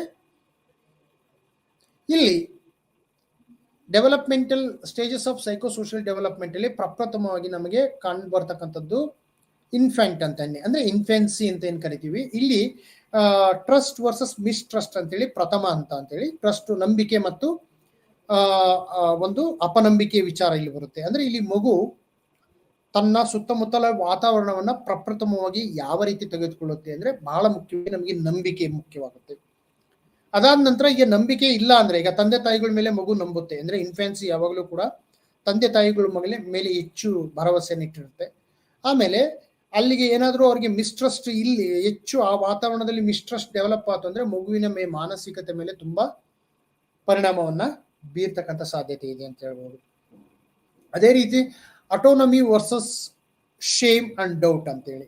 ಅಟೋನಮಿ ಅಂತಂದ್ರೆ ಇಲ್ಲಿ ಈ ಟೋಡ್ಲರ್ ಹಂತ ಅಂದ್ರೆ ಟೋಡ್ಲರ್ ಅಂದ್ರೆ ಮಗು, ಸಣ್ಣ ಮಗು, ನಡೆದಾಡ್ತಕ್ಕಂಥ ಒಂದು ಮಗು ಅಂತ. ಟೋಡ್ಲರ್ ಅಂದ್ರೆ ಇಲ್ಲಿ ಹೆಚ್ಚು ಆಕ್ಟಿವ್ ಆಗಿರ್ತಕ್ಕಂಥ ಮಗು ಅಂತೇಳಿ ಹೇಳ್ಬೋದು. ಈ ಟೋಡ್ಲರ್ ಅಲ್ಲಿ ಹಂತದಲ್ಲಿ ನಮಗೆ ಒಂದು ಬಾಲ್ಯಾವಸ್ಥೆ ಮಗು ಅಂದ್ರೆ ನಡೆದಾಡುವಂತ ಮಗು ಅಂತ ನಾವು ಹೇಳ್ತೀವಿ ಇದನ್ನ. ಇಲ್ಲಿ autonomy versus Shem and doubt ಅಂತೇಳಿ. ಅಟೋನಮಿ ಅಂದ್ರೆ ಆ ಮಗು ತನ್ನ ಸುತ್ತಮುತ್ತಲಿನ ವಾತಾವರಣದಲ್ಲಿ ತುಂಬಾ ಒಂದು ಇಂಡಿಪೆಂಡೆಂಟ್ ಆಗಿ ಇರೋಕೆ ಇಷ್ಟಪಡುತ್ತೆ. ಆಟ ಆಡ್ಕೊಂತ ತಂದೆ ತಾಯಿಗಳ ಜೊತೆಗೆ, ಅದಕ್ಕೆ ಯಾವುದೇ ಒಂದು ರಿಸ್ಟ್ರಿಕ್ಷನ್ಸ್ ಇರಬಾರ್ದು, ಅದಕ್ಕೆ ಒಂದು ಯಾವುದೇ ಒಂದು ಪ್ರತಿಬಂಧಕಗಳನ್ನ ನಾವು ಹಾಕಬಾರ್ದು. ಆ ರೀತಿ ಒಂದು ಕೆಲಸವನ್ನ ಆ ಟೋಡ್ಲರ್ ಹಂತದಲ್ಲಿ ನಾವು ಕಾಣ್ಬೋದು ಅಂತ ಹೇಳ್ಬೋದು. ಸೊ ಹಾಗೆ ಅದೇ ರೀತಿ ಒಂದು ಮೂರನೇ ಹಂತಕ್ಕೆ ನಾವು ಬಂದಾಗ ಪ್ರೀ ಸ್ಕೂಲರ್ ಅಂತ ಹೇಳಿ ಕರಿತೀವಿ. ಈಗ ನಿಮಗೆ UKG LKG ಒಂದು ಹಂತದಲ್ಲಿ ಪ್ರೀ ಸ್ಕೂಲ್ಸ್ ಅಂತ ನಾವು ಕರಿತೀವಿ. ಈ UKG LKG ಹಂತದಲ್ಲಿ ಯಾವ ರೀತಿ ಮಕ್ಕಳ ಒಂದು ಬಿಹೇವಿಯರ್ ಇರುತ್ತೆ ಅಂತ ನಿಮಗೆ ಗೊತ್ತಿರಬಹುದು. ಇನಿಷಿಯೇಟಿವ್ ವರ್ಸಸ್ ಗಿಲ್ಟ್ ಅಂತ. ಇಲ್ಲಿ ನಾವು ಮಕ್ಕಳನ್ನ ಶಾಲೆಗೆ ಸೇರಿಸ್ತಕ್ಕಂಥ ಹಂತ ಬರುತ್ತೆ. ಮಕ್ಕಳು ಇಲ್ಲಿ ಸಾಮಾಜಿಕವಾಗಿ ಹೊಸ ವಾತಾವರಣಕ್ಕೆ ಹೊಂದ್ಕೊಳ್ಬೇಕಾಗುತ್ತೆ. ಅಲ್ಲಿ ಅವರು ಗುರುತಿಸುವಿಕೆಯನ್ನ ಇನಿಷಿಯೇಟಿವ್ಸ್ ಮಾಡಬೇಕಾಗತ್ತೆ. ಬೇರೆ ಮಕ್ಕಳ ಜೊತೆ ಬೆರೆಯೋದಕ್ಕೆ ಪ್ರಪ್ರಥಮವಾಗಿ ಮನೆಯಿಂದ ಹೊರ ಹಂತಕ್ಕೆ ಕಾಲಿಡ್ತಾರೆ. ಅಲ್ಲಿ ಬೇರೆ ಬೇರೆ ರೀತಿಯ ಮಕ್ಕಳು ಬರ್ತಕ್ಕಂಥದ್ದು. ಅಂದ್ರೆ ಅಲ್ಲಿ ಮಗು ಸಮಾಜದೊಂದಿಗೆ ಬೆರೆಯೋದಕ್ಕೆ ಶುರುವಾಗುತ್ತೆ ಅಂತ. ಪ್ರಪ್ರಥಮ ಹಂತವಾಗಿ ಮಗು ಸಮಾಜದ ಹಂತಕ್ಕೆ ಬೆರೆಯೋದಕ್ಕೆ ಶುರು ಮಾಡೋದ್ರಿಂದ ಆ ಹಂತವನ್ನು ಕೂಡ ನಾವು ಅರ್ಥ ಮಾಡ್ಕೊಳ್ಬೇಕಾಗುತ್ತೆ ಅಂತ ಹೇಳಿ. ಸೊ ಅದೇ ರೀತಿ ನಾಲ್ಕನೇ ಹಂತವಾಗಿ ಇಂಡಸ್ಟ್ರಿ ವರ್ಸಸ್ ಇನ್ಫ್ಯಾರಿಯರಿಟಿ ಅಂತೇಳಿ. ಇಲ್ಲಿ ಇಂಡಸ್ಟ್ರಿ ಅಂತಂದ್ರೆ ಇಲ್ಲಿ ಇನಿಷಿಯೇಟಿವ್ಸ್ ಅಂದ್ರೆ ಒಂದು ಆಂಟರ್ಪ್ರಿನರ್ಶಿಪ್ ಅಂದ್ರೆ ಇಲ್ಲಿ ವ್ಯಕ್ತಿ ಯಾವ ರೀತಿ ತನ್ನನ್ನು ತಾನು ಗುರುತಿಸ್ಕೊಳ್ತಾನೆ ಅಂತ ಹೇಳಿ. ಈ ಒಂದು ಹಂತ ಯಾವ ಹಂತಕ್ಕೆ ಬರುತ್ತೆ ಅಂದ್ರೆ ಗ್ರೇಡ್ ಸ್ಕೂಲರ್ ಅಲ್ಲಿ ಬರ್ತಕ್ಕಂಥದ್ದು. ಅಂದ್ರೆ ಗ್ರೇಡ್ ಸ್ಕೂಲರ್ ಅಲ್ಲಿ ನಮಗೆ ಇಂಡಸ್ಟ್ರಿ ವರ್ಸಸ್ ಇನ್ಫ್ಯಾರಿಟಿ ಸಂಬಂಧಪಟ್ಟಾಗೆ ಇಲ್ಲಿ ನಾವು ಯಾವ ರೀತಿ ಇನಿಷಿಯೇಟಿವ್ಸ್ ತಗೊಳ್ತೀವಿ, ಯಾವ ರೀತಿ ನಮ್ಮ ಕ್ಷೇತ್ರವನ್ನು ವಿಸ್ತರಿಸ್ತೀವಿ ಅಂತಕ್ಕಂಥದ್ದು ಬಹಳ ಮುಖ್ಯ. ಅದು ಒಂದು ವೇಳೆ ಆ ರೀತಿಯ ಸ್ಪಾನ್ಸರ್ಶಿಪ್ಗೆ ನಮಗೆ ಅವಕಾಶ ಸಿಗಲಿಲ್ಲ ಅಂದ್ರೆ, ತಮ್ಮ ವ್ಯಕ್ತಿತ್ವವನ್ನು ವಿಕಾಸ ಮಾಡ್ಕೊಳ್ಳೋಕೆ ಸಾಧ್ಯತೆ ಸಿಗಲಿಲ್ಲ ಅಂತ ಹೇಳಿದ್ರೆ, ಅಲ್ಲಿ ನಮಗೆ ಏನಾಗುತ್ತೆ ಅಂದ್ರೆ ನಮಗೆ ಇನ್ಫೀರಿಯರಿಟಿ ಫೀಲಿಂಗ್ ಆಗೋ ಸಾಧ್ಯತೆ ಈ ಹಂತದಲ್ಲಿ ಕಂಡು ಬರುತ್ತೆ ಅಂತೇಳಿ. ಅಂದ್ರೆ ಗ್ರೇಡ್ ಸ್ಕೂಲರಲ್ಲಿ ನಮಗೆ ಈ ಒಂದು ಹಂತವನ್ನ ಕಾಣಬಹುದಾಗಿದೆ.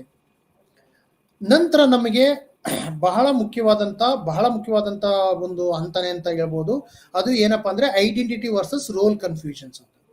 ಇದು ಬಹುಶಃ ಅಡಲ್ಟ್, ಟೀನೇಜ್ ಮತ್ತೆ ಅಡಲ್ಟ್ ಅಲ್ಲಿ ಈ ಅಡಲಸೆನ್ಸ್ ಅಂತಕ್ಕಂಥ ಒಂದು ಇದಕ್ಕೆ ಇದು ಹೆಚ್ಚು ಒಂದು ಅಪ್ಲಿಕೇಶನ್ಸ್ ಅಂತಾನೆ ಹೇಳ್ಬೋದು. ಇಲ್ಲಿ ಬಹಳ ಮುಖ್ಯವಾಗಿ ಸೆಲ್ಫ್ ಕಾನ್ಸೆಪ್ಟ್ ಸಂಬಂಧಪಟ್ಟಂಗೆ ಬಹಳ ಇಶ್ಯೂಸ್ ಬರ್ತಕ್ಕಂಥದ್ದು. ಉದಾಹರಣೆಗೆ ನಾವು ಹೇಳ್ಬೇಕಪ್ಪ ಅಂದ್ರೆ, ಈಗ ಪಿಯರ್ ಗ್ರೂಪ್ ಪ್ರೆಷರ್ಸ್ ಇರುತ್ತೆ. ಈಗ ಒಂದು ಕಾಲೇಜಲ್ಲಿ ಓದ್ತಕ್ಕಂಥ ವಿದ್ಯಾರ್ಥಿ, ಟೀನೇಜ್ ಅಲ್ಲಿ ಇರ್ತಕ್ಕಂಥ ವಿದ್ಯಾರ್ಥಿ ಯಾವ ವಿಷಯವನ್ನು ತೆಗೆದುಕೊಳ್ಬೇಕು, ತನ್ನ ಜೀವನಕ್ಕೆ ಸಂಬಂಧಪಟ್ಟಂತ ಗೈಡ್ ಲೈನ್ಸ್ ಹೇಗಿರುತ್ತೆ, ಹೇಗೆ ಸ್ನೇಹಿತರು ಬೇರೆ ಎಲ್ಲ ಸ್ನೇಹಿತರು ತಗೊಂತಾ ಇದ್ದಾರೆ, ಅವ್ರು ಆ ರೀತಿ ನಾನು ಹೋಗ್ಬೇಕು ಅಥವಾ ನನಗೆ ಆಸಕ್ತಿ ಇರ್ತಕ್ಕಂಥ ವಿಷಯದ ಬಗ್ಗೆ ಹೋಗ್ಬೇಕು ಅನ್ನೋ ವಿಚಾರದಲ್ಲಿ ಇವರಿಗೆ ಒಂದು ಸಮಸ್ಯೆ ಉದ್ಭವ ಆಗೋ ಸಾಧ್ಯತೆ ಇರುತ್ತೆ. ಇದೆಲ್ಲ ಒಂದು ಸಂಕೀರ್ಣತೆ ಹೆಚ್ಚಾಗೋ ಸಾಧ್ಯತೆಗಳು ಇರುತ್ತೆ. ಸರಿಯಾದ ಮಾರ್ಗದರ್ಶನ ಈ ಹಂತದಲ್ಲಿ ಮಗುವಿಗೆ ಸರಿಯಾದ ಮಾರ್ಗದರ್ಶನವನ್ನು ನಾವು ಕೊಡ್ಬೇಕಾಗತ್ತೆ. ಅಂದ್ರೆ ಟೀನೇಜರ್ಸ್ಗೆ ನಮಗೆ ಕೌನ್ಸಿಲಿಂಗ್, ಪ್ರಾಪರ್ ಎಕ್ಸ್ಪರ್ಟ್ ಕೌನ್ಸಿಲಿಂಗ್ ಬರೋ ಸಾಧ್ಯತೆ ಇಲ್ಲಿ ಹೆಚ್ಚು. ಯಾಕಂದ್ರೆ ಇಲ್ಲಿ ಕಾಂಪ್ಲೆಕ್ಸ್ ಹೆಚ್ಚುತ್ತಾ ಹೋಗ್ತಾ ಇದೆ. ನೀವು ಅಲ್ಲಿ ಮಾರ್ಕ್ ನೋಡ್ಬೋದು, ಇನ್ಕ್ರೀಸಿಂಗ್ ಇನ್ ಕಾಂಪ್ಲೆಕ್ಸಿಟಿ ಇಂದ ಸಂಕೀರ್ಣತೆ ಹೆಚ್ಚುತ್ತಾ ಹೋಗ್ತಾ ಇದೆ. ಪ್ರತಿಯೊಂದು ಹಂತದಲ್ಲಿ ನಾವು ಸರಿಯಾಗಿ ಅದನ್ನು ಅಡ್ರೆಸ್ ಮಾಡದೆ ಹೋದ್ರೆ ಸಂಕೀರ್ಣತೆ ಹೆಚ್ಚು ಆಗ್ತಕ್ಕಂಥ ಸಾಧ್ಯತೆಗಳು ಇದೆ ಅಂತೇಳಿ. ಸೊ ಹಾಗೆ ನೋಡಿದಾಗ ನಾವು ಹೆಚ್ಚು ಮುಂದುವರೆದು ನಾವು ಹೋಗೋಣ. ಅಂದ್ರೆ ಈ 6ನೇ ಒಂದು ಹಂತ, 6ನೇ ಹಂತದಲ್ಲಿ ಇಂಟಿಮೆಸಿ ವರ್ಸಸ್ ಐಸೋಲೇಷನ್ ಅಂತೇಳಿ.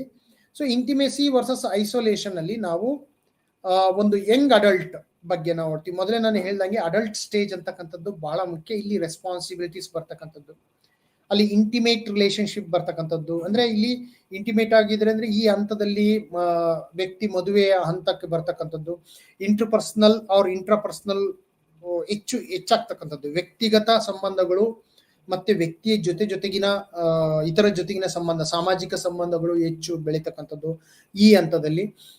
ಈ ಇಂಟಿಮೇಟ್ ರಿಲೇಶನ್ಶಿಪ್ ಹೆಚ್ಚು ಇದ್ರೆ, ಒಂದೊಂದು ಸರಿಯಾಗಿದ್ರೆ ಚೆನ್ನಾಗಿರುತ್ತೆ, ಎಲ್ಲ ಒಂದು ವಾತಾವರಣ ಚೆನ್ನಾಗಿರುತ್ತೆ. ಇಲ್ಲ ಅಂದ್ರೆ ಅವರು ಐಸೋಲೇಟ್ ಆಗೋ ಸಾಧ್ಯತೆಗಳು ಇರುತ್ತೆ ಅಂತ.